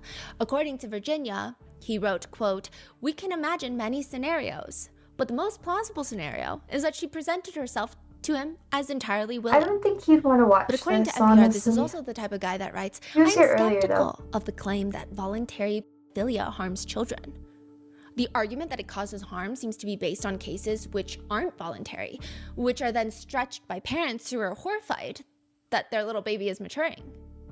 He later takes it back and says that he spoke with victims and he changed his mind about it, which I didn't know that you had to personally talk to victims to see why this take should put someone in prison, but okay. But people just kind of But it was not just MIT undercover. Like I said, it was in the Brown media and University. It was everything. Harvard University. And it's also the Billionaire's Dinner host, John Brockman. John Brockman owned one of the most powerful literary agencies in the world of academia. He is the one that's publishing all of these books from these scientists and these think tanks, and he would host this Billionaire's Dinner annually at the annual TED Talk conference in Monterey. The TED Talk conference. Yeah. Virginia describes in her memoir that at one point she flew from Epstein's property in Zorro Ranch to Northern California near San Francisco, where Epstein had all these meetings. And they were in town for the Billionaire's Dinner, hosted by John Brockman, which also the TED conference is there. And Virginia describes Brockman as being a fixer for Epstein. So he would connect Epstein to scientists who were doing research that Epstein was interested in funding.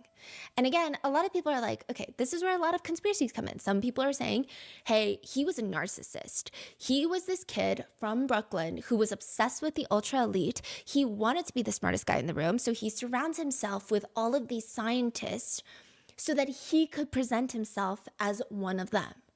And then there are others that are like, or he's an Israeli spy that's also funding all of these major things. This is what there's like a lot of conspiracies. some people are it really talking about. Depends on the rabbit hole that you want to go down. You know? And I think also conspiracies are one of those things where it really depends on the day that you're reading them. Some days you feel a little more conspiratorial. Some days you don't. So I guess that's up for everyone to decide which rabbit hole they want to go down. But Virginia states in her book, in due time, Epstein would force me to have sex with at least 2 other people in Brockman's circle.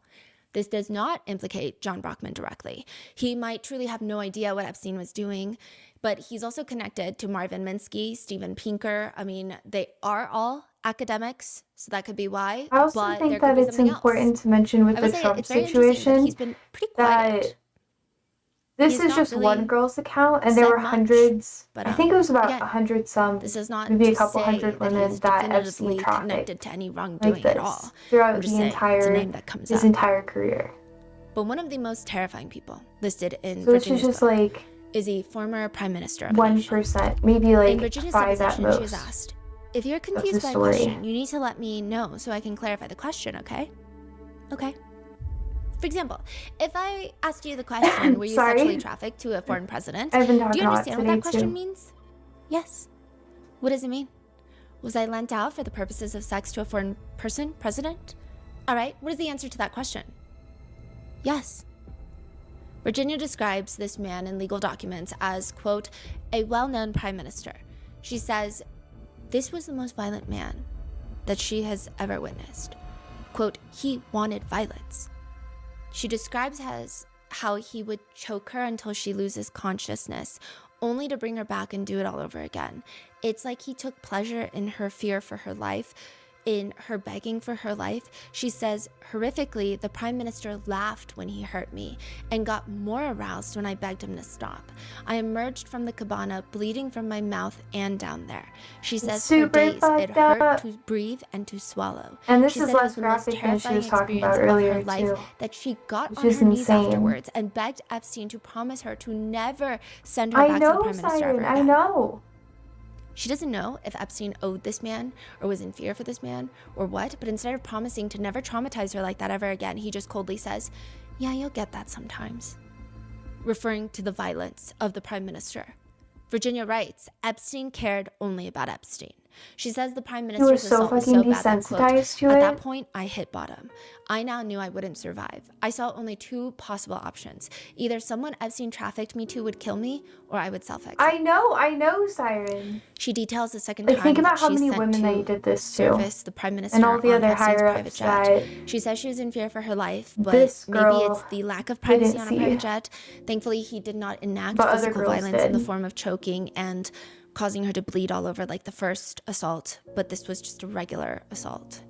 Virginia says, I didn't know it then, but We my don't know second exactly interaction how with the many prime women minister was the beginning of the end for me. In the book, the trafficked prime through minister Epstein, is because unnamed, Epstein and but it's Jelaine not because Virginia both does not know stated this man's that, name. She says, like, they were said while that we need nothing to be happened brave at about first, naming and our then abusers, they we must only also acknowledged protect the ones ourselves. that they were There are proven certain guilty men of. who I fear And naming. even then, they She still says, said it for was the a prime lie. minister, I know his name, and So he we knows don't what know. he did to me. Even though when others have sought comment from him about my allegations, he has denied them. I fear that this man will seek to hurt me if I say his name here. But There are there's two guesses a online lot about of who this them, you former know? prime minister could be. The most common conspiracies and thoughts come down to two, with some saying that it could be the former prime minister People of the say United that it's Kingdom, Tony like Blair, with some netizens between pointing out how odd it is 100 that Tony Blair was to like invited to the 300 White women, House shortly or not before even Virginia's women, memoir was girls, released. were According trafficked, to or at some least reports, like Tony Blair and touched the Prince Andrew and Jeffrey trafficking ring Epstein a were little bit with buds. Epstein. They all knew each other, and the Daily Mail in I'm Australia hoping it's has less, reportedly stated whether this but is accurate or you inaccurate don't really get to is know. up for debate, that the prime minister in the book is a British ex-prime minister. But a lot of netizens actually don't think that the prime Someone minister tell me, in please, they question is gave Tony Target Blair. 48 Not hours to that calm Tony down. Blair He's is on the off bridge the with hook Anwar. in the Egypt eyes of on behalf of netizens. the A nation. lot of Bro, netizens don't like Tony Blair, but they think specifically that this prime minister is the it's former prime a full minister nightclub, of I know. Israel, Ehud Barak. And that's just, According to the that's Times not of just Israel, massage, Ehud Barak had visited Epstein 30 massage times in therapists or 2013 to whatever, 2017, just other which is staff not the same too. timeline as when Virginia was being trafficked, obviously. But the netizen speculations being that those are just the years that are tracked and or released. This is She just could have been like, friendly with him for a very long time. In the fact, numbers I'm Barak giving are himself just like states that all the he had women met affected, Epstein in and the early girls. 2000s. They're now women, But hopefully, of course, but he denies any sort of wrongdoing, stating that yes, he had it's rough. gone to Epstein's house a few times. Quote, I came to his house quite a few times with my wife. However, there are pictures, right? There are pictures of who it appears to be Ehud Barak entering Jeffrey's Manhattan townhouse, and a lot of young women also entering allegedly around that same time frame. Could be his I don't wife's think friends. Tahami will want to Could watch be this not. either. But furthermore, his spokesperson did state that, yes, he had attended several small functions in Mr. Epstein's home in New York. But if the Times of Israel is to be believed, 30 times in the span of a few years is hardly several. It sounds like a lot. He's also quite friendly with Colombia's Andre Pastrana, and Virginia reports in her deposition that she met another huge politician, a leader of a foreign country that had a Spanish accent. So people think that that could be Andre Pastrana, but that has not been proven at all. None of this has been proven in the court of law, and that is not to say that any of this is not true or that Virginia is not to be believed. I mean, I don't think that there's really anyone who doesn't believe Virginia, but I think it's, I mean, you see what's going on with the Epstein files, of course, right? But some argue that the timeline with the ex-British Prime Minister Tony Blair makes more sense. However, it's just more people seem to be theorizing that it's the former Israeli Prime Minister, with one netizen commenting, no wonder the US government doesn't want to release anything. It would paint a very bad picture on their bestie nation. But none has painted a worse picture, aside from the US, than what is being done in the United Kingdom. At one point, Back to the Prince UK. Andrew was known as the playboy of the royal family. He is divorced from Even his though he wife, looks like Sarah a Ferguson, and according to freaking- some reports, after he divorced his wife, he started having an on and off relationship with Ghislaine Maxwell. Not gonna stoop that low. The first real mention of Prince Andrew comes in on page 86 of Virginia's memoir. Damn. She talks about how Ghislaine had left for a while to meet up with her old He friend, just looks Prince like a Andrew, doorknob. who was going to go to the I don't Heidi know. Klum annual Halloween party. And again, there is Heidi Klum's name does come up, but it doesn't seem like she has any strong association. I will say that her annual Halloween party, everyone's invited. I mean, I've never been invited, but it seems like a lot of people are invited, if that makes sense. It doesn't seem like a, hey, this is a very intimate gathering of people that I vetted and I love to hang out with. And Prince Andrew was going to be there. Ghislaine was going to be there, along with Donald and Melania Trump. This is in like the early 2000s before they ever became residents of the White House. But that is not when Virginia meets him. Virginia meets Prince Andrew in London in March 10th of 2001. And that day is already starting off very different for Virginia. Ghislaine is in a particularly good mood, perhaps too good. She wakes Virginia up in a sing-songy voice. Get out of bed, sleepyhead. Ghislaine tells her that just like Cinderella, she's going to be lucky enough to meet a handsome prince. Prince Andrew is going to be in town, so hurry up and get ready. So the whole day they go out shopping. Ghislaine is pulling all the stops, purchasing a Burberry bag for Virginia, 3 separate outfits. 2 of them are Ghislaine's picks, very sexy, sophisticated dresses. The third option was Virginia. She said, I just wanted to look like Britney Spears and Christina Aguilera because those were my idols, because she's like 17 at this point.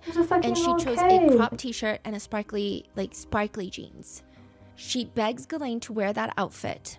It's a whole ordeal. Virginia convinces her, and nothing is going to ruin the moment for Ghislaine because Prince Andrew walks in through the townhouse doors in London, and Ghislaine, according to Virginia, is acting even more playful and flirtatious, like a little flirt. So fucking gross. You know, that's kind of how she describes her, very coquettish, like cheeky, and immediately she wants to play one of her favorite games, which is basically guess the age of the child.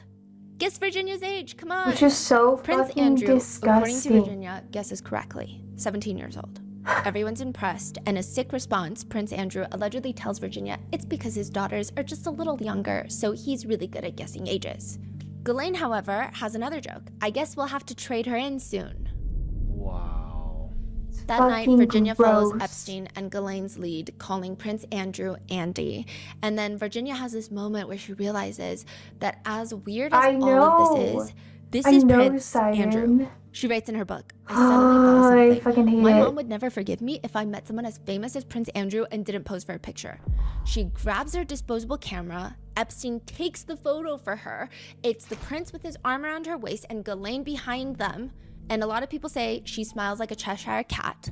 And most notably in the picture, Virginia looks very young. She looks like a teenager.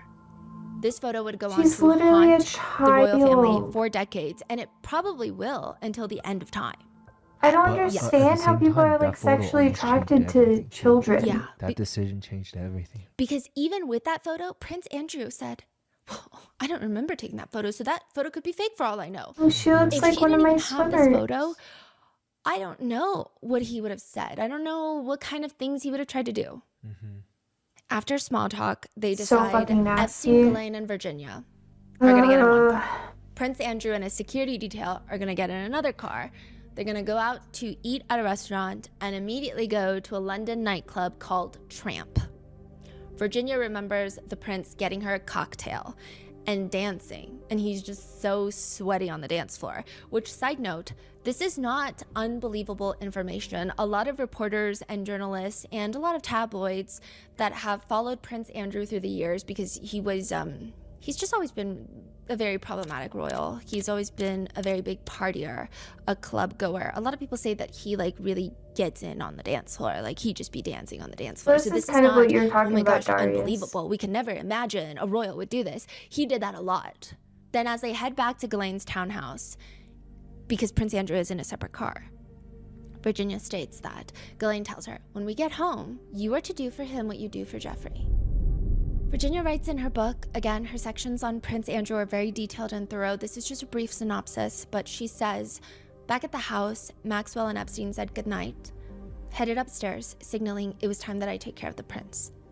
In the years since, I've thought a lot about how he behaved. Gross. He was friendly enough, but still entitled, as if he believed having sex with me was his birthright. She explains that she first drew him a bath.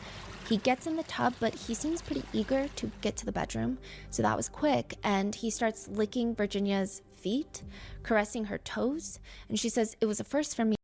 I'm gonna skip a little ahead On because that is Johanna's a bit more chest. graphic. And Virginia says the symbolism was impossible to ignore.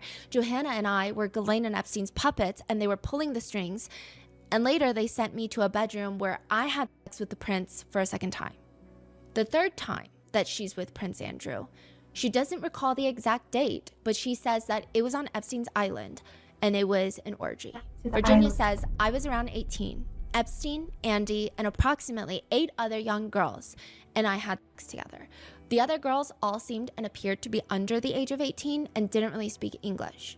Epstein laughed about how they couldn't really communicate, saying they are the easiest girls to get along with. Virginia doesn't distinctively remember if she was 17 or 18 at the time.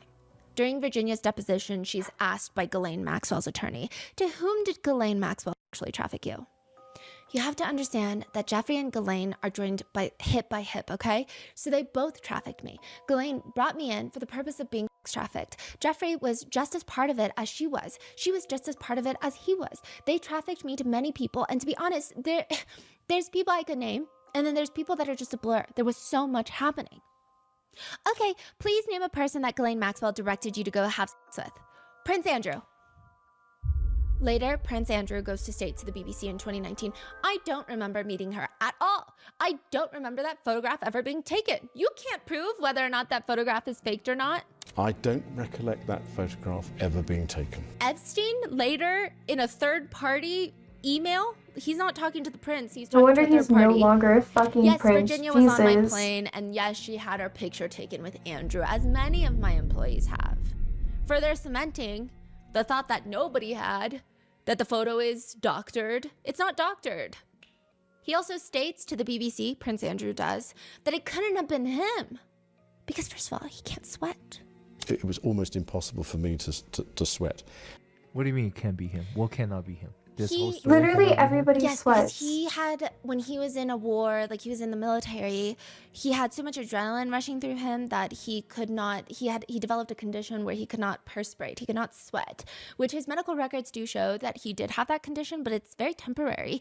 And a lot of other reporters have overheat and stated that they have seen him as they paparazzi him, coming out of places, out of functions, heavily sweating. He also states that he took his daughters to go eat pizza that day, so couldn't have been him. And so with that, a lot of people are very curious to see if the Epstein files are dropped this year, what's going to come out about. You could have just proved it by that, but no. Because it does seem like maybe the royal family, they are preparing for something to come out. It would seem that way, perhaps. There are also a lot of small connections mentioned in Virginia's book as well. On page 116 of her memoir, Virginia details having interacted with The Simpsons creator, Matthew Groening. She alleges that he was riding on Epstein's private jet, which has been confirmed by flight logs, that Matt was on his flight February 23rd, 2001. So that's not alleged. He's the most but Virginia states, I just recall that Epstein required me to massage Groening's feet, which were calloused and sweaty and in terrible shape. I did as I was told, as usual, tempering my disgust with the knowledge that I'd now met the genius who'd invented the dysfunctional family, Homer, Marge, Bart, Lisa, and Maggie Simpson that helped me survive my own family. Literally like before everybody's Groening kindly drew me 2 sketches that I asked him to sign for my little brother and my dad. I never had any sexual contact with everybody. It seems that Matt Groening was arranged to fly with Epstein by his agent, and he has crusty feet, but that seems to be really his only connection.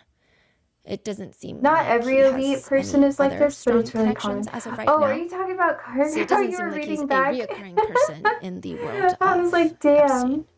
Then there's disgraced actor Kevin Spacey. Virginia details in her book that she wasn't on this flight, but she knew that Epstein and Ghislaine were preparing to fly to Africa on Epstein's private jet with a bunch of high-profile people. Chris Tucker, actor, Kevin Spacey, actor, and former President Bill Clinton. More on Bill Clinton later, but Kevin Spacey recently released a statement on X. Release the Epstein files, all of them. For those of us with nothing to fear, the truth can't come soon enough. I hate to make this about me, but the media already has. I mean, the media barely has, but okay.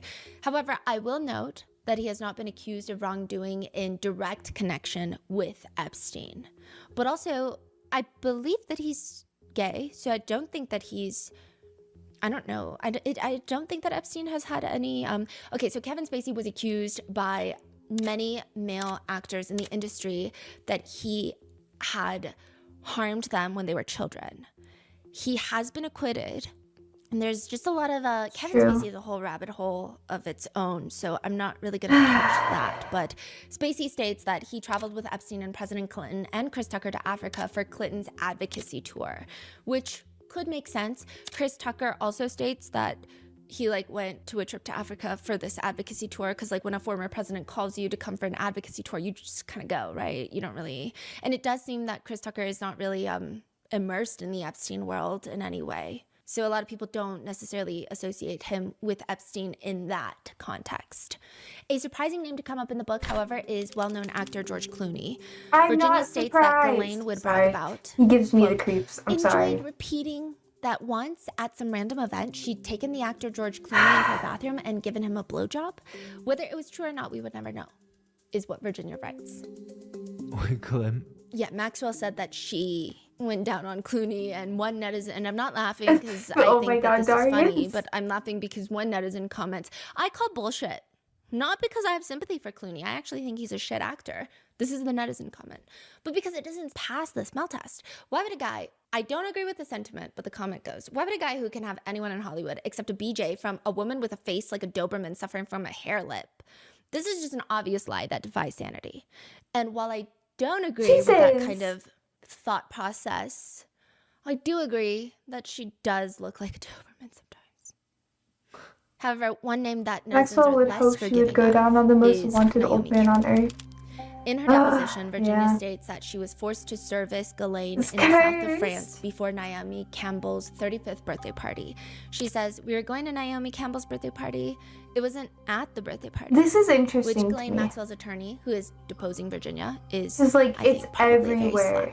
It's like models, and actors, who else was present during your politicians, sexual contact with Ghislaine real Maxwell on this estate, occasion? so on and so forth. Virginia hits back. It wasn't supposed, it actually happened. And Ghislaine was present, Jeffrey was present, I believe Emily Taylor was also present, who was a longtime assistant for Ghislaine.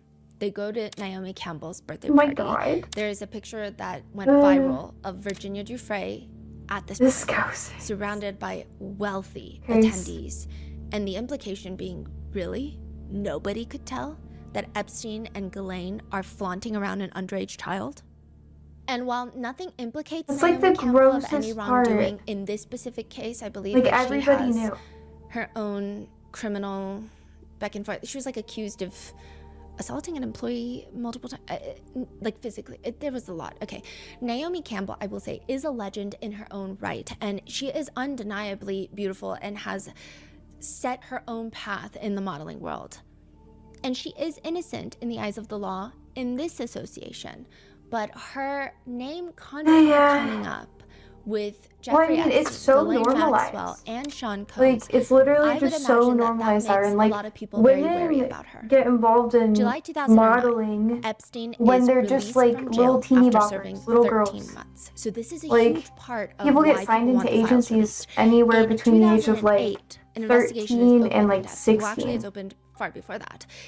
And Alexander Acosta, it's hard to get involved if you're older than that.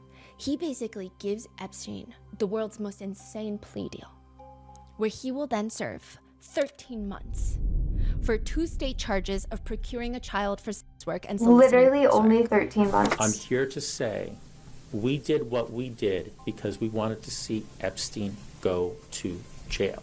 He needed to go to jail. He was supposed to do a measly 18 months, but even that, clearly too harsh for a great upstanding man like Epstein. He was released in 13 months and promptly placed on house arrest. Nasty. And even during this so-called prison sentence, they let him out for work release because a businessman like Epstein, a sex trafficker, business never stops. So this is why it's even more puzzling that after all of this, in 2010, there is a party hosted for Prince Andrew at Epstein's New York City townhouse. All the allegations have gone public. Well, not all of them, but he has pled guilty and he got this plea deal. And apparently CBS News anchorwoman Katie Couric, Good Morning America news anchor George Stephanopoulos were there, which people have been bringing up their name. It's gross. These 2 people, I find it to be very reasonable that they're there, considering they are journalists who, they do tend to go into the fire to figure out who the arsonist is, right? I don't imagine that they're just like hanging out with them as best buds, right? But netizens were initially very puzzled because Chelsea Handler, the comedian, was present. Now, she does clarify, I had no clue who Epstein was. And you have to remember, in 2009, the allegations were public, meaning that everyone around Epstein in his circle, his friends, they knew what happened to Epstein. But he was not this big of a figure as we know today. Yeah. So she's like, I don't know this guy. I actually went with Katie Couric. And also, we didn't stay for long. Chelsea Handler actually left because she runs into Woody Allen and his wife, Soon-Yi Previn, who was, Woody Allen was married to actress Mia Farrow, who adopted Soon-Yi Previn. And then Woody Allen divorced Mia and married Soon-Yi Previn, the little child he watched grow up. So fucking nasty. So she goes there and she asks Woody Allen how he and his wife met. Cause she was like, I was curious. I had forgotten for a moment. And so I asked them because I would ask any other couple. But as soon as it came out of my mouth, I knew it was too late. And I was like, ugh. She says that Woody Allen loved it. Soon-Yi, she doesn't think heard it. But Katie, the reporter who invited her, was like, we gotta go. We gotta go. Chelsea Handler does not appear to have any sort of association with Epstein, but her name did come up in the book. And so just to mention. But the same cannot be said for some of the most powerful politicians in the world. In part 2, we're gonna go over in depth the emails that were released, Look at the nice sofa unoccupied. And the things that are sit on the connecting floor. Donald Trump, I'm like Bill a floor sitter. Clinton, I like to be Bill really Gates, close to the ground. Alexander Acosta, I don't the have a DOJ, couch in my house. to Jeffrey I Epstein. have beanbags So though. stay tuned for part 2. Be safe. And chairs. And I will see you in the next one. So anyways, that was that. Of course you have beanbags. Yeah, and I stuffed them myself too. They're extra fluffy. Extra comfy. Just so you know. But yeah, I'm surprised you don't have a gaming hammock. I don't have space. But yeah, that was that. It was really fucking gross. Do you guys have anything you want to add to that? You should get your thoughts going. And I'm gonna go take a piss. Because I really gotta pee. Do you guys really want to watch the Pierce v. Fuentes though, too? That's what you were talking about, Darius. I wrote it down. I'm getting better at that shit, okay? Okay.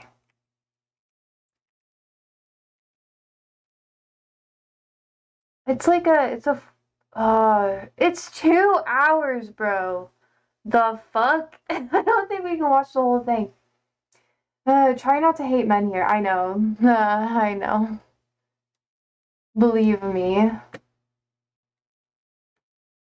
It's hard to not hate men. I tolerate them. I have trust issues too.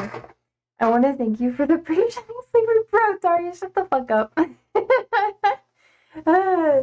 Siren, it's really gross. Because, like, it's something I've seen a lot because I grew up in the church.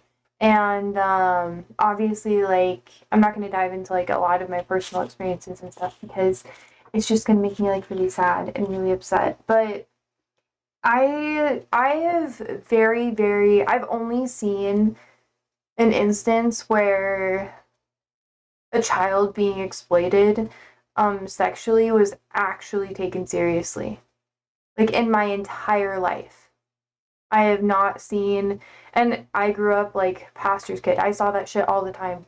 And people would just dismiss it and they would side with the horrible person. I even had I'm not going to dive really deep into it, but I had a relative who went to court and everything like that for it, and I was part of the trial and everything, and still, like, they didn't convict him, even because apparently the minor had to come up with more evidence, which is really fucked up. Like, it's insanely fucked up. And here in America, it's just not taken seriously. And if you do speak out, like, that's why, like, me speaking out and stuff like that is the reason why I don't have a family.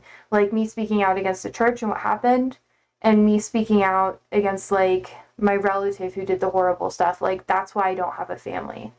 One of my really good childhood friends, she also had negative experiences, and her entire family stopped interacting with one another, and they said that she was a liar, even though he got convicted in court. And I'm not gonna, like, go into a lot of details because I don't want to dox, but long story short, her family completely fell apart. And that's just, like, the stuff that I got to see. And that's not even, like, huge, like, rich people, super wealthy or anything like that. That's just here in my home state of Nebraska. So hearing about like this sort of thing and the extent that people go to cover it up and how it's normalized, it doesn't surprise me at all. I'm honestly shocked that people are even taking it seriously. And because I'm like, I had to deal with that when I was younger, and it can be hard for me to watch this stuff, but because I'm so close to a lot of similar situations, I have very little belief that anyone's going to hold like Trump accountable for excusing that behavior and still hanging out with Epstein and still like being buddy with him. People are just going to come up with excuses because I've very rarely ever seen anyone being held accountable, which is really sad. And it's a lot, I know, but it's just how it is. And a big reason why I wanted to show this today is because I want to highlight that this stuff happens. And I know, Siren, but it's something that happens a lot. And it's something that it's very rare, in my honest opinion, that people actually get justice for like negative stuff, you know? And it's not like, usually people only feel bad when the victim like dies. But if you survive and you make it past that situation in your life and that circumstance, then people just don't really care, because people only like people when they're perfect victims, aka after you're dead, because then they can romanticize stuff. They don't have to look you in the face and be like, oh, you know, I had close proximity to you through the whole thing and I never helped you.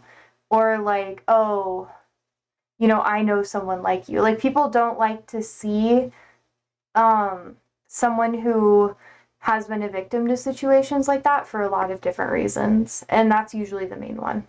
And if it's people that are farther away, people don't want to accept that that thing's real. Like, it's just so... people just don't want it to be real ever. And it's really sad. Because obviously people deserve to have, like, justice and stuff, but people are, yeah.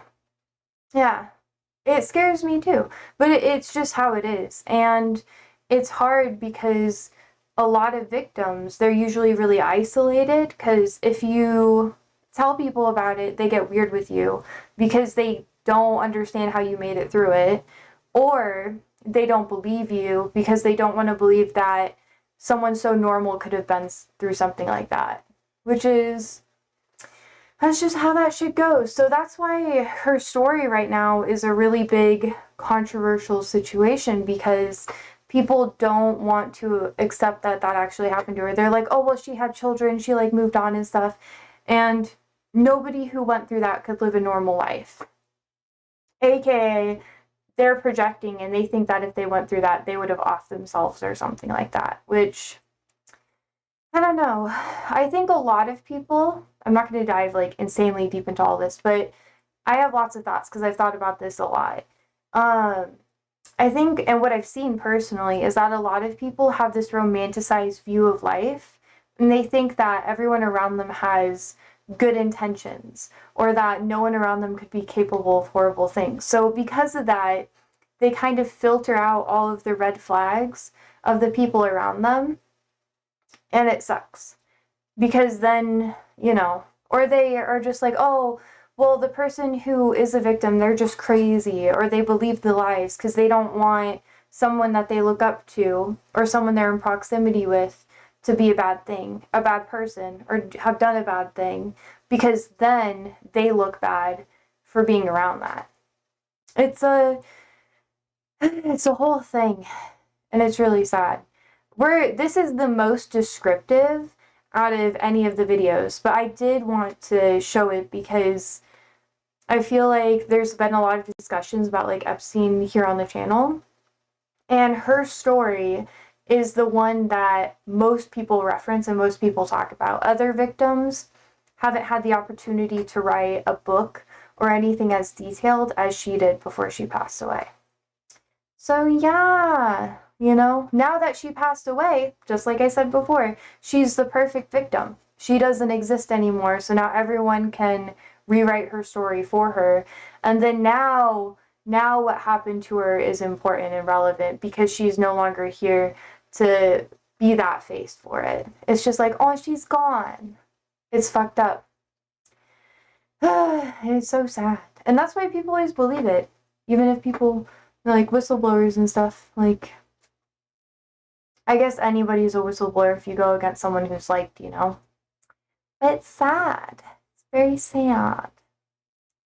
Anyways, if I keep talking about this, I'm going to be sad. So, I was thinking about watching the Pierce Morgan, like, Nick Fuentes video, but it's so fucking long. It's literally, like, 2 hours. It's 2 hours long, too. So how am I supposed to do that? Send the link. I was here longer. Yeah, Rotten Mango's really good. She, like I said, she doesn't give, like, a ton of detail into things. This one she did go more into detail about, so I honestly, like, skipped it because it's just too much for me to hear personally. And, it could get me, like, removed from Twitch, honestly. Like, I think it goes into a lot more detail, but the court documents are a little less graphic. Tommy says, there's a saying we always use here, no Hatem ever gets tried. It comes from a movie about a corrupt officer named Hatem, but the meaning isn't just about the character, it's about the idea that those in power, whether through money or influence, never face justice. Yeah. And power is a weird thing. It's not just political power, it can be a religious power, where you have a hierarchy above anyone. There's lots of different layers into it, but something I've noticed more is that families, and there's science that, like, kind of backs this up too, so you can dig deeper into it if you want to, but I've worked a lot with other victims and stuff, or survivors, however you want to talk about it. I know it's controversial, whichever term you want to use, but people who have been victimized by negative actions like that. But a lot of this sort of thing gets excused more, and the people who have been harmed don't get believed as often. If you have, like, I don't know, like, more like a hierarchy within the family, like a traditional hierarchy. So, like, the father, whatever they says goes, like the eldest person in the family, like the grandparents or whatever they says goes. And if everyone looks up to someone in the family, and there's, like, a lot of abuse of power in the family, where if something happens, you don't get to say your say. Instead, the person who's the oldest calls the shots, which is very much how my family was. Both sides. Like, my grandfather on one side, my great aunt on the other. But if they didn't side with you or want to hear you out, then no one else would. So they would get to decide, like, that sort of thing. And that's I'm using myself as an example here, but that's extremely common in a lot of family dynamics. So it doesn't matter how much evidence you have, if the person in charge, who's either in charge of the money or basically, like, the social hierarchy, if they don't want you involved, then you're out, bro. And that's just how that shit goes. And you'll never hear, like, the rest of the relatives who aren't really close, or the social group, they don't get to hear the full story, and they just kind of go with what the leader says. And that shit's insane. It's insane. And usually those family dynamics, and even friend groups, social groups, workplaces and that sort of thing that follow the same hierarchy, they usually fall apart. When that leader no longer exists, it falls apart. So when people are talking about how, like, MAGA will probably cease to exist when Trump passes away, or if he's no longer fit to, like, do anything, it's true, because it has, like, a same hierarchy. So if you see a hierarchical system where someone at the top, whatever they says goes or whatever, that's a really, really big red flag, because that means that if they say no, they can, like, switch up the narrative, which you see with Trump. It's a good example. With Marjorie Taylor Greene, how all of a sudden he fucking hates her and everything because she's like, I want to see the Epstein files, I want to, like, do all this or whatever. Now everybody hates her and everyone's turned against her, and now she's getting all these fucking crazy ass death threats. It's just how that sort of thing goes. On a lesser level in family dynamic systems, but yeah. But like I said, once the person who was harmed is no longer alive, then they're the perfect victim, and then everyone pays attention. It's fucked up, chat. It's fucked up. It's just how it is, though. Yeah. Hello, Aliana. I wanted to ask you guys, is there anything else you guys want to, like, talk about or do? Because I do have to go pee. I've been holding it in for a minute, so I want you guys to think about it, too. Tommy says, I think that he is not going to lose it again. He will win every election until he dies or something. Yeah, technically, presidents are only supposed to, like, run for office twice. So, not run for office twice, be admitted into office twice. I apologize, I'm tired. I have to go pee. I really have to go. So, have fun for a second. I don't really have, like, a video for you guys to watch right now. I feel like I should have something, but I don't know. You could watch, like, fucking... Do you want to watch someone reacting to Pierce Morgan and Nick Fuentes? I don't fucking know. It's so long. Life is short. Bully a Zionist today. Girl, just go. I know. Okay. You entertain each other. Don't be naughty, okay? I'll be right back.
What the fuck was that? Oh, wait, what do you mean? What do you mean, Tommy? I thought it wasn't you. I was like, I feel like no one is supposed to say that in my chat. That's very naughty. I also brushed my hair, so it's a little fuzzy.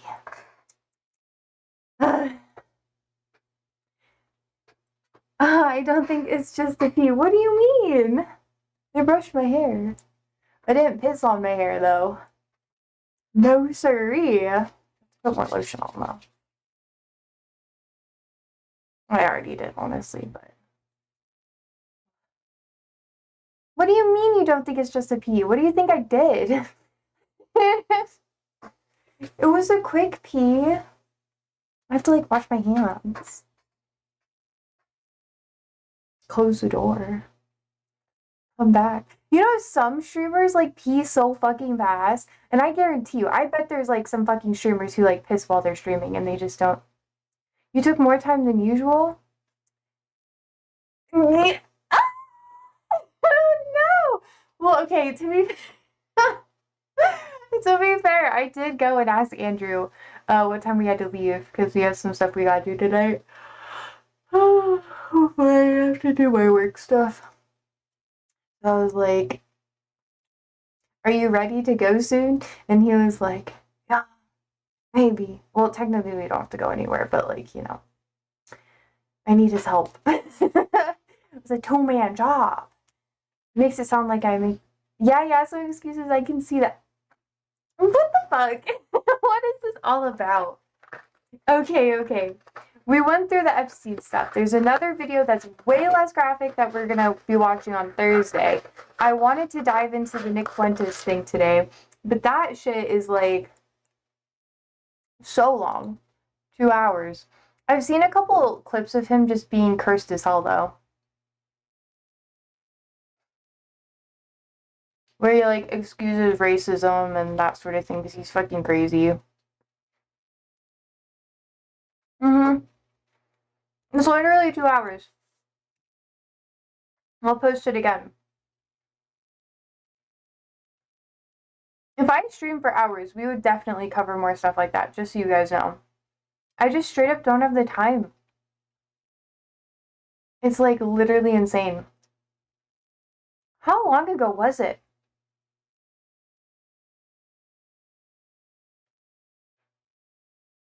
How long ago was that? It's posted 1 day ago. Damn.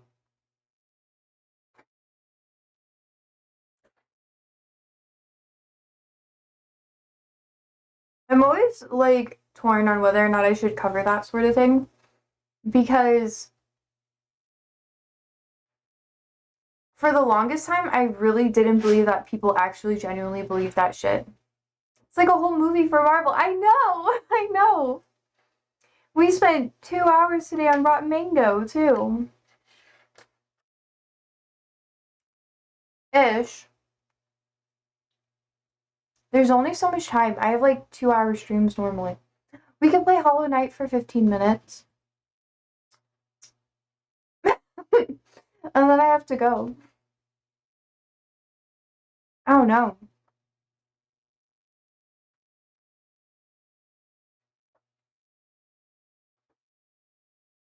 I'm gonna play Hollow Knight for 15 minutes. Mango the fruit or the comic or something else I don't know about. Oh, that was the YouTuber we were watching. She's a really good YouTuber. I love her content. She's very fun. Although, most of the time I watch her because she covers a lot of stuff I normally wouldn't dive into. Like, my guilty pleasure is true crime. But then, when the true crime things happen to you, it's like, ah! I mean, for me it's not super bad. But people fucking go through it.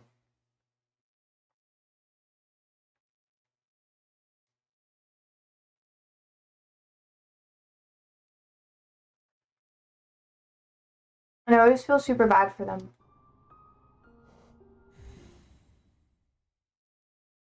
Like, what makes you a statistic and what makes you, like, normal, you know?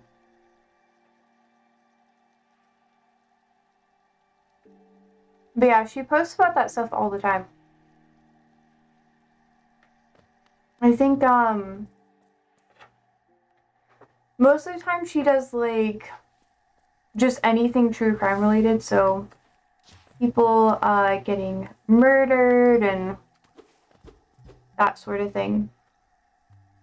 Nothing too insane, but definitely, like, not great. But where's my soul?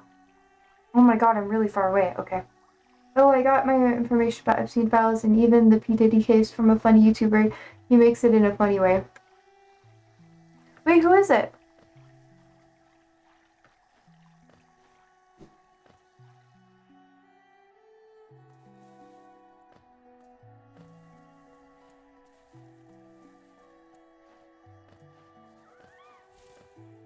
You know what?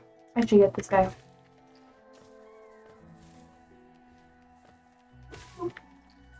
Yeah. He's Saudi. He's called BerryTube. Oh, you've told me about BerryTube before. I'm honestly kind of tempted to watch it. Boop doop boop.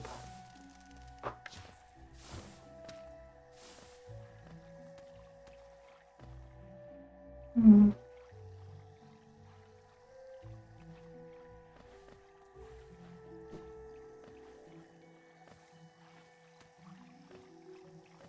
Okay, where's my soul?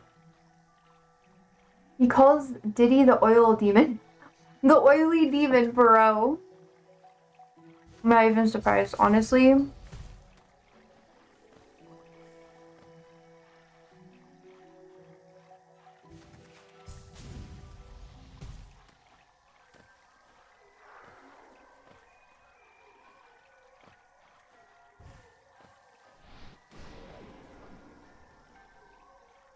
Why do you keep going so far away? Come here.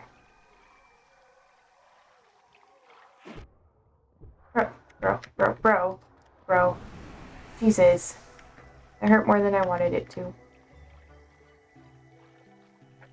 Honestly, to be fair, Diddy is the oil demon. Maybe I can hit him. Damn it. Okay. Diddy does freak me out, though. Where does this take me? Oh. Okay.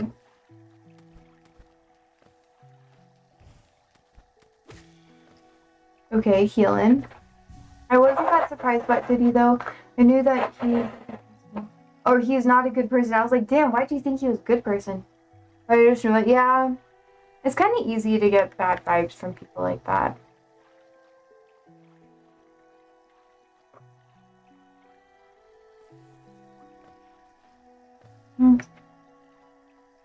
Through one side lands a pale being lays claim to the caverns ahead. It may appear benevolent, but it does not share a dream. Be wary to wander that place.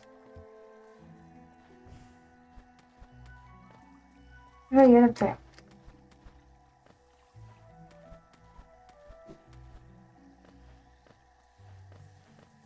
I don't know how to get over there.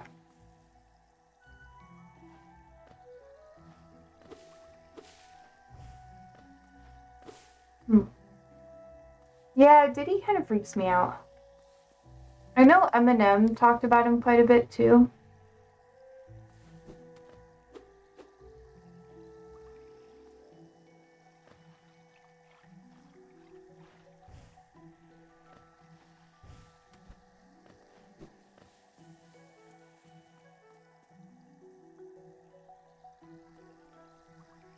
True.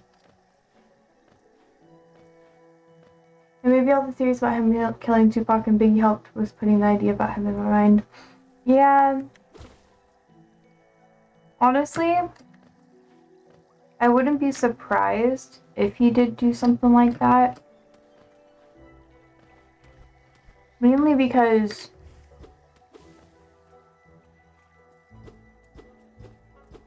he's just not a good person.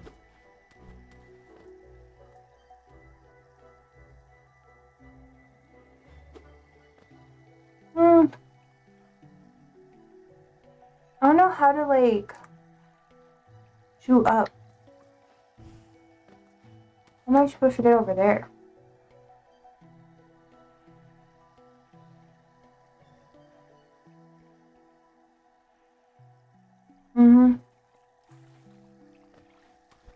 That is true.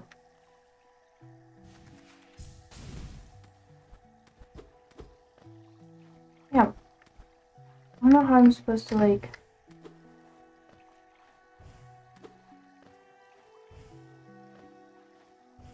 Maybe, nope. I don't know. He freaks me out, though, either way.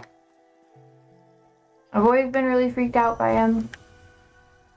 Mainly because he never closes his mouth. Like, I understand that's, like, a physical disability and everything. but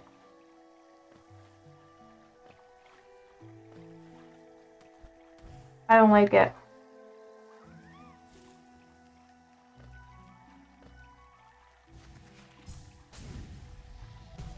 Okay, so we can't go that way.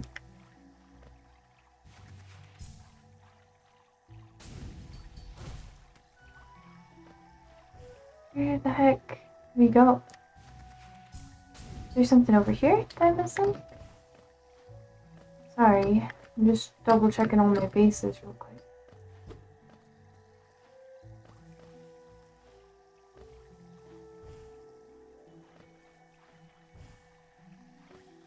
Okay, no. I don't know.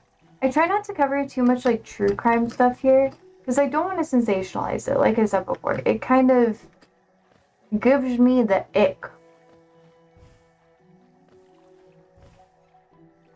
But yeah, video is fucked up.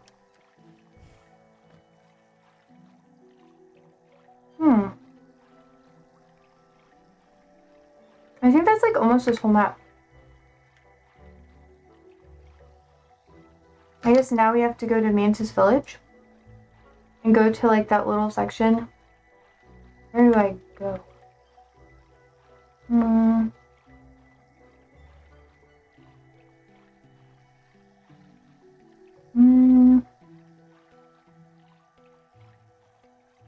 Blow it to the right.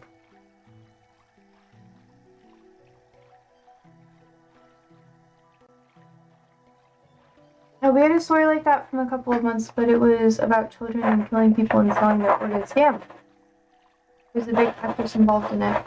They covered it up very fast, and they put the girl that talked about it and exposed everything in jail. Are you serious? Was this in Egypt? Okay, we got most of the ancient basin done.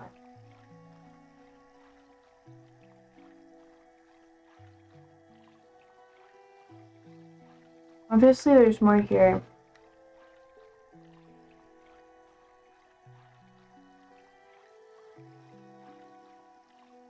So we could probably go to Crystal Peak and go to that area, but I don't think we can cross that.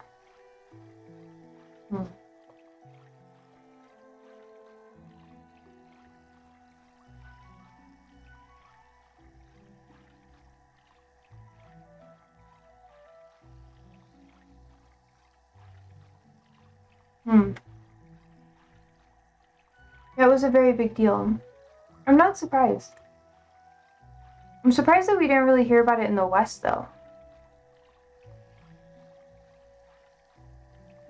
Okay, we're just gonna go to the right.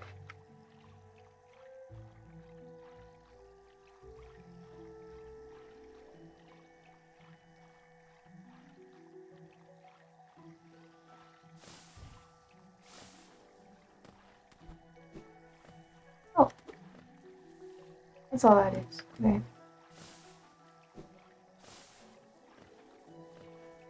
Back up we go.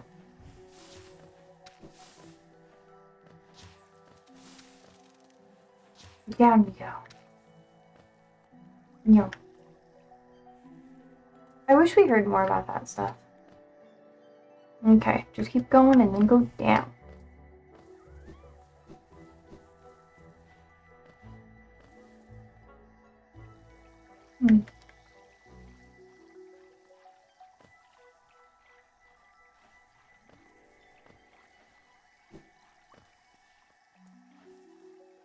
Okay.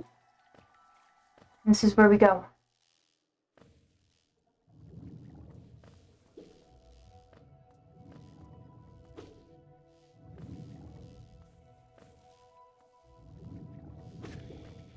Shit.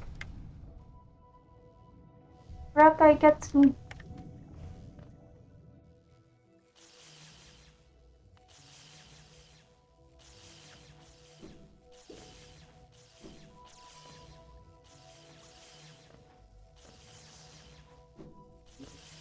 Hey, Andrew. Hello. What would you say? I mean, I know America's really weird with true crime.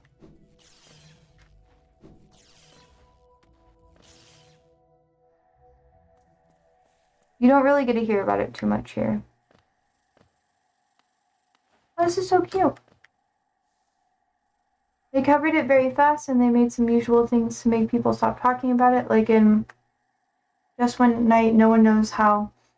There's some videos leaked for more than one singer and more than one actress literally in just one day. Was it like sexual videos? No, not you. I'm talking to Hami.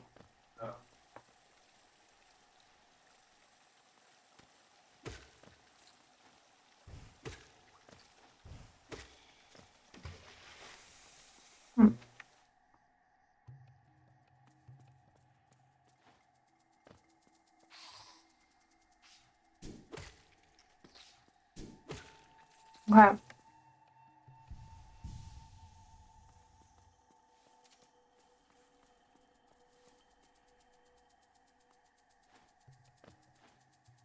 Well, I'm ready. You're ready? Yeah. 7 o'clock? Not quite. No, it was really weird how all that happened in like a few hours. Yeah. Oh no.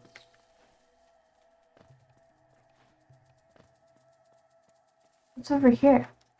I think I've been over here. Hear me? The brain dude. Wait, can I like climb the wall?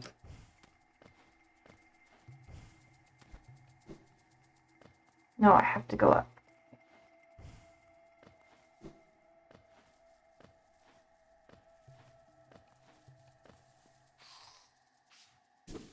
Oh no! Okay. You got me. Okay. I've been here before. It's just harder because there's no map for it.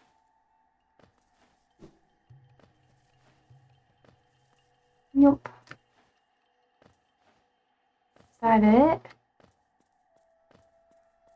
I think that was it.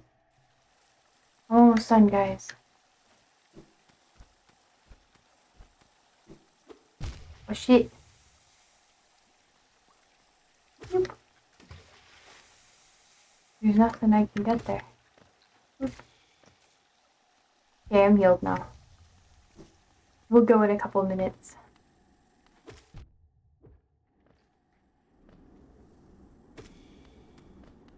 Why do I have to hit this guy twice? I'm confused.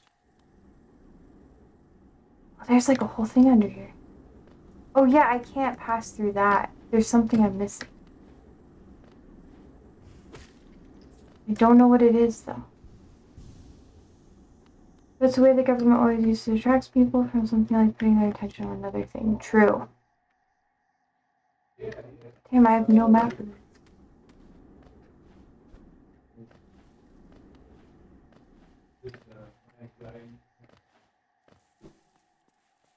Hmm.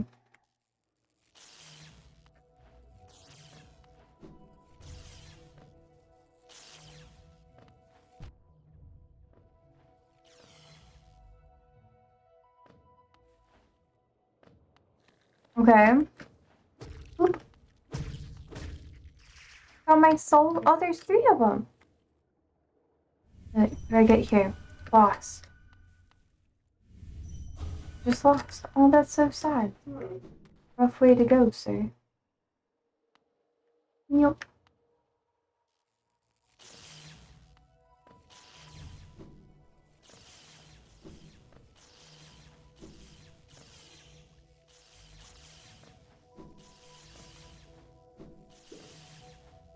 Okay. We did it.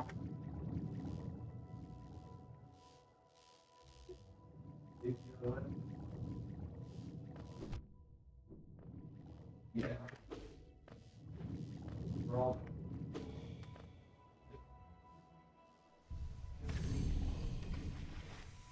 Oh, he died because of the poison gas. That's nice.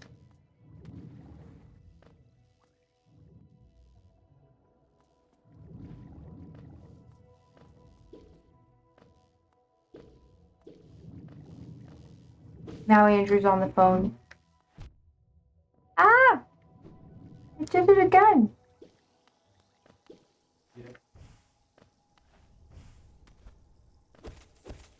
There you go.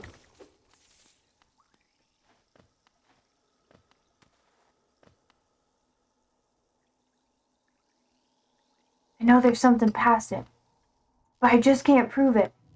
Oh shit. Okay, I keep getting distracted.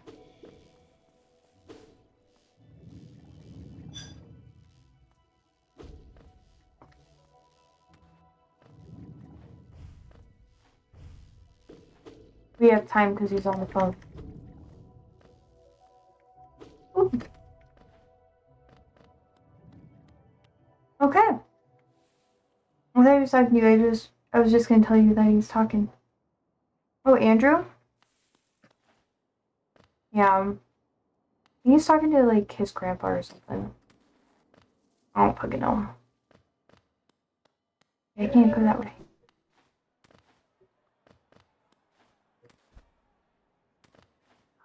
I don't talk to his family. I kind of stay away. I'm like, you do whatever. Okay, there we go.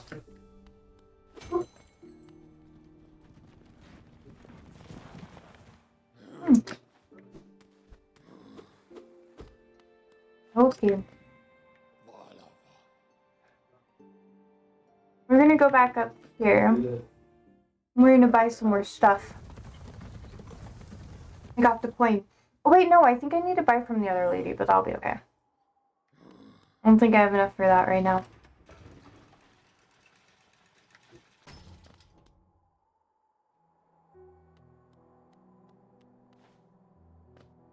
Ooh.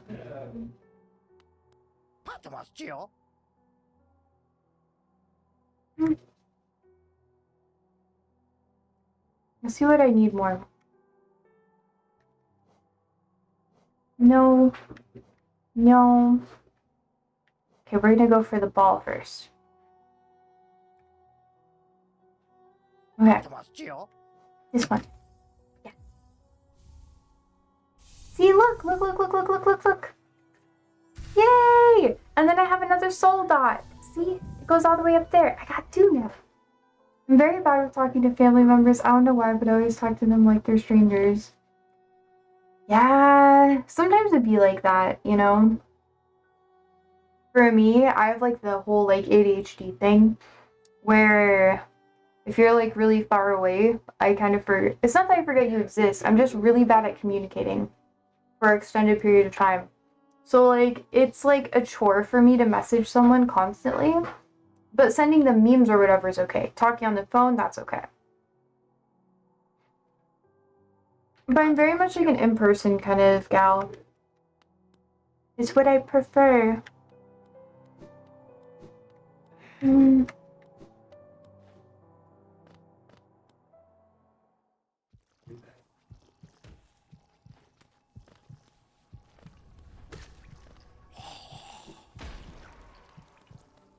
freaking crazy.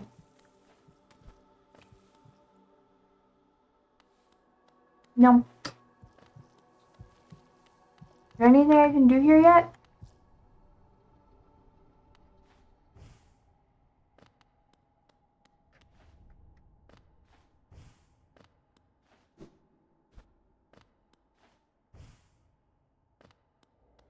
Nothing.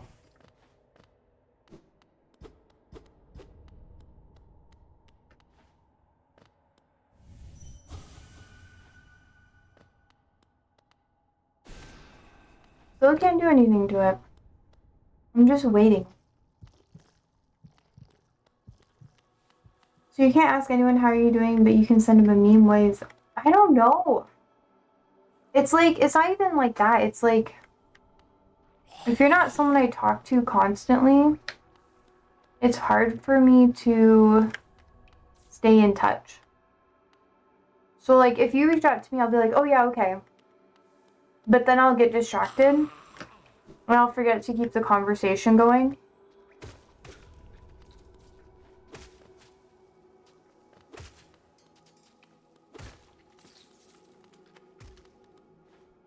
And that causes me a lot of issues in my relationships with people. Because I'll just straight up forget to reply. Like, I'll have something going on. And then I'll just forget to reply. And it's not that I don't like them or anything. I just get so busy. I get distracted.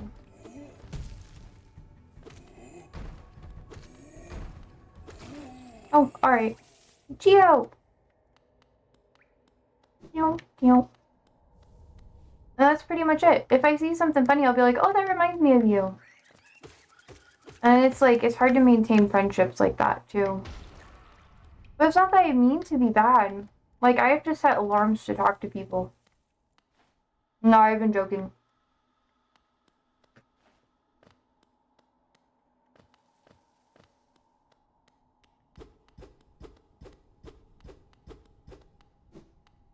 Otherwise, I forget. And I haven't always been like that, but it got worse as I got older. And I was like, oh, surely it'll be different as I age. Oh, god damn it. But no. Because you have, like, real life stuff that you have to worry about.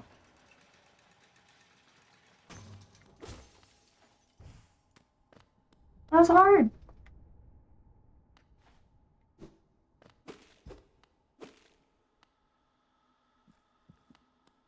And people get really upset about it.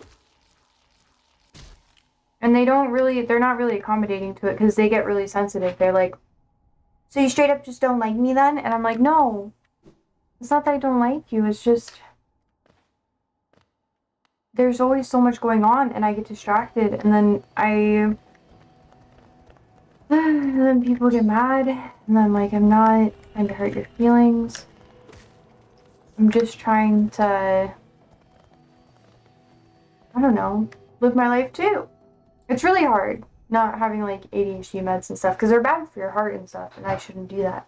Tommy says one of the things I do is that if I was the one who asked about your life in the last time, I'm not going to do it again till you do it first.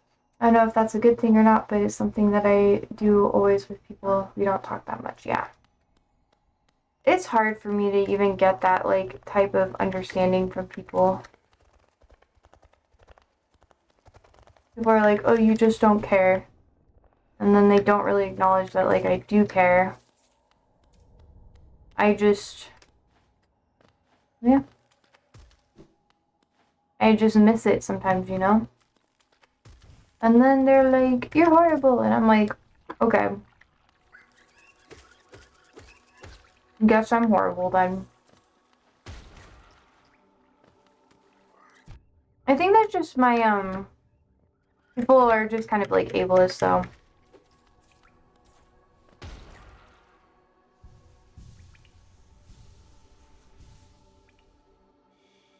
Here we go.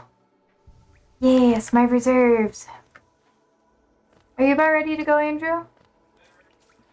You were on the phone! Oh, yeah. Yeah, okay, I figured it was your grandpa. I guess it's time for me to go. Now. I know, they're expecting something from you that you can't even do, so they shouldn't even blame you. It doesn't matter. It's something that, like, even getting therapists involved or whatever. My family just was not very kind to me. Anytime that they could take, like, the, they could say that I was, like, being, malicious or whatever towards them, they would. They never, like, they were like, ADHD isn't real. Same with my allergies. They said my allergies weren't real. And, like, my therapist was like, it got to the point where, like, people that I was, like, working with to, like, better myself and stuff were like, you can't be better if you stay around these people, because if you do, they're gonna put you in a situation where you could die. And it's just like, oh. So what is real? Apparently nothing that I do to them, but that's okay. It's just a whole thing. But some people, they just don't get that sort of thing, you know? And I think that's okay. It's all in how you act with it. I don't want to sound bitter about it. I'm just trying to explain, like, it's always been a problem. I'm not trying to play victim either. It's just, so I don't bring it up. I'm not like, oh, I have ADHD to them, because if you're going to yell at me, I'm only going to tell you once. And then if it's not something that you're willing to accommodate with me about, then I'm not going to bring it up again. Because I hate it when people use that sort of thing.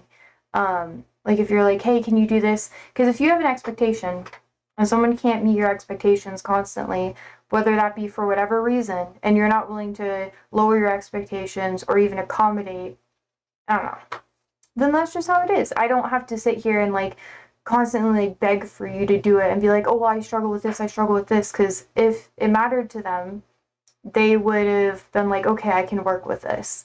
But it didn't. And they're just like, you just need to try harder, which that's just how people are. And I'm not a believer in like using whatever issues you have as a reason to like guilt someone into like doing whatever for you, because then they end up resenting you. That's fine. If you're going to deal with it as a small thing, barely nothing. Yeah. Let's for whatever. I know, I did this song. Thank you guys so much for hanging out with me today. I hope you guys have a wonderful day. I'll see you guys tomorrow, so sleep well, stay safe, stay alive, and toots.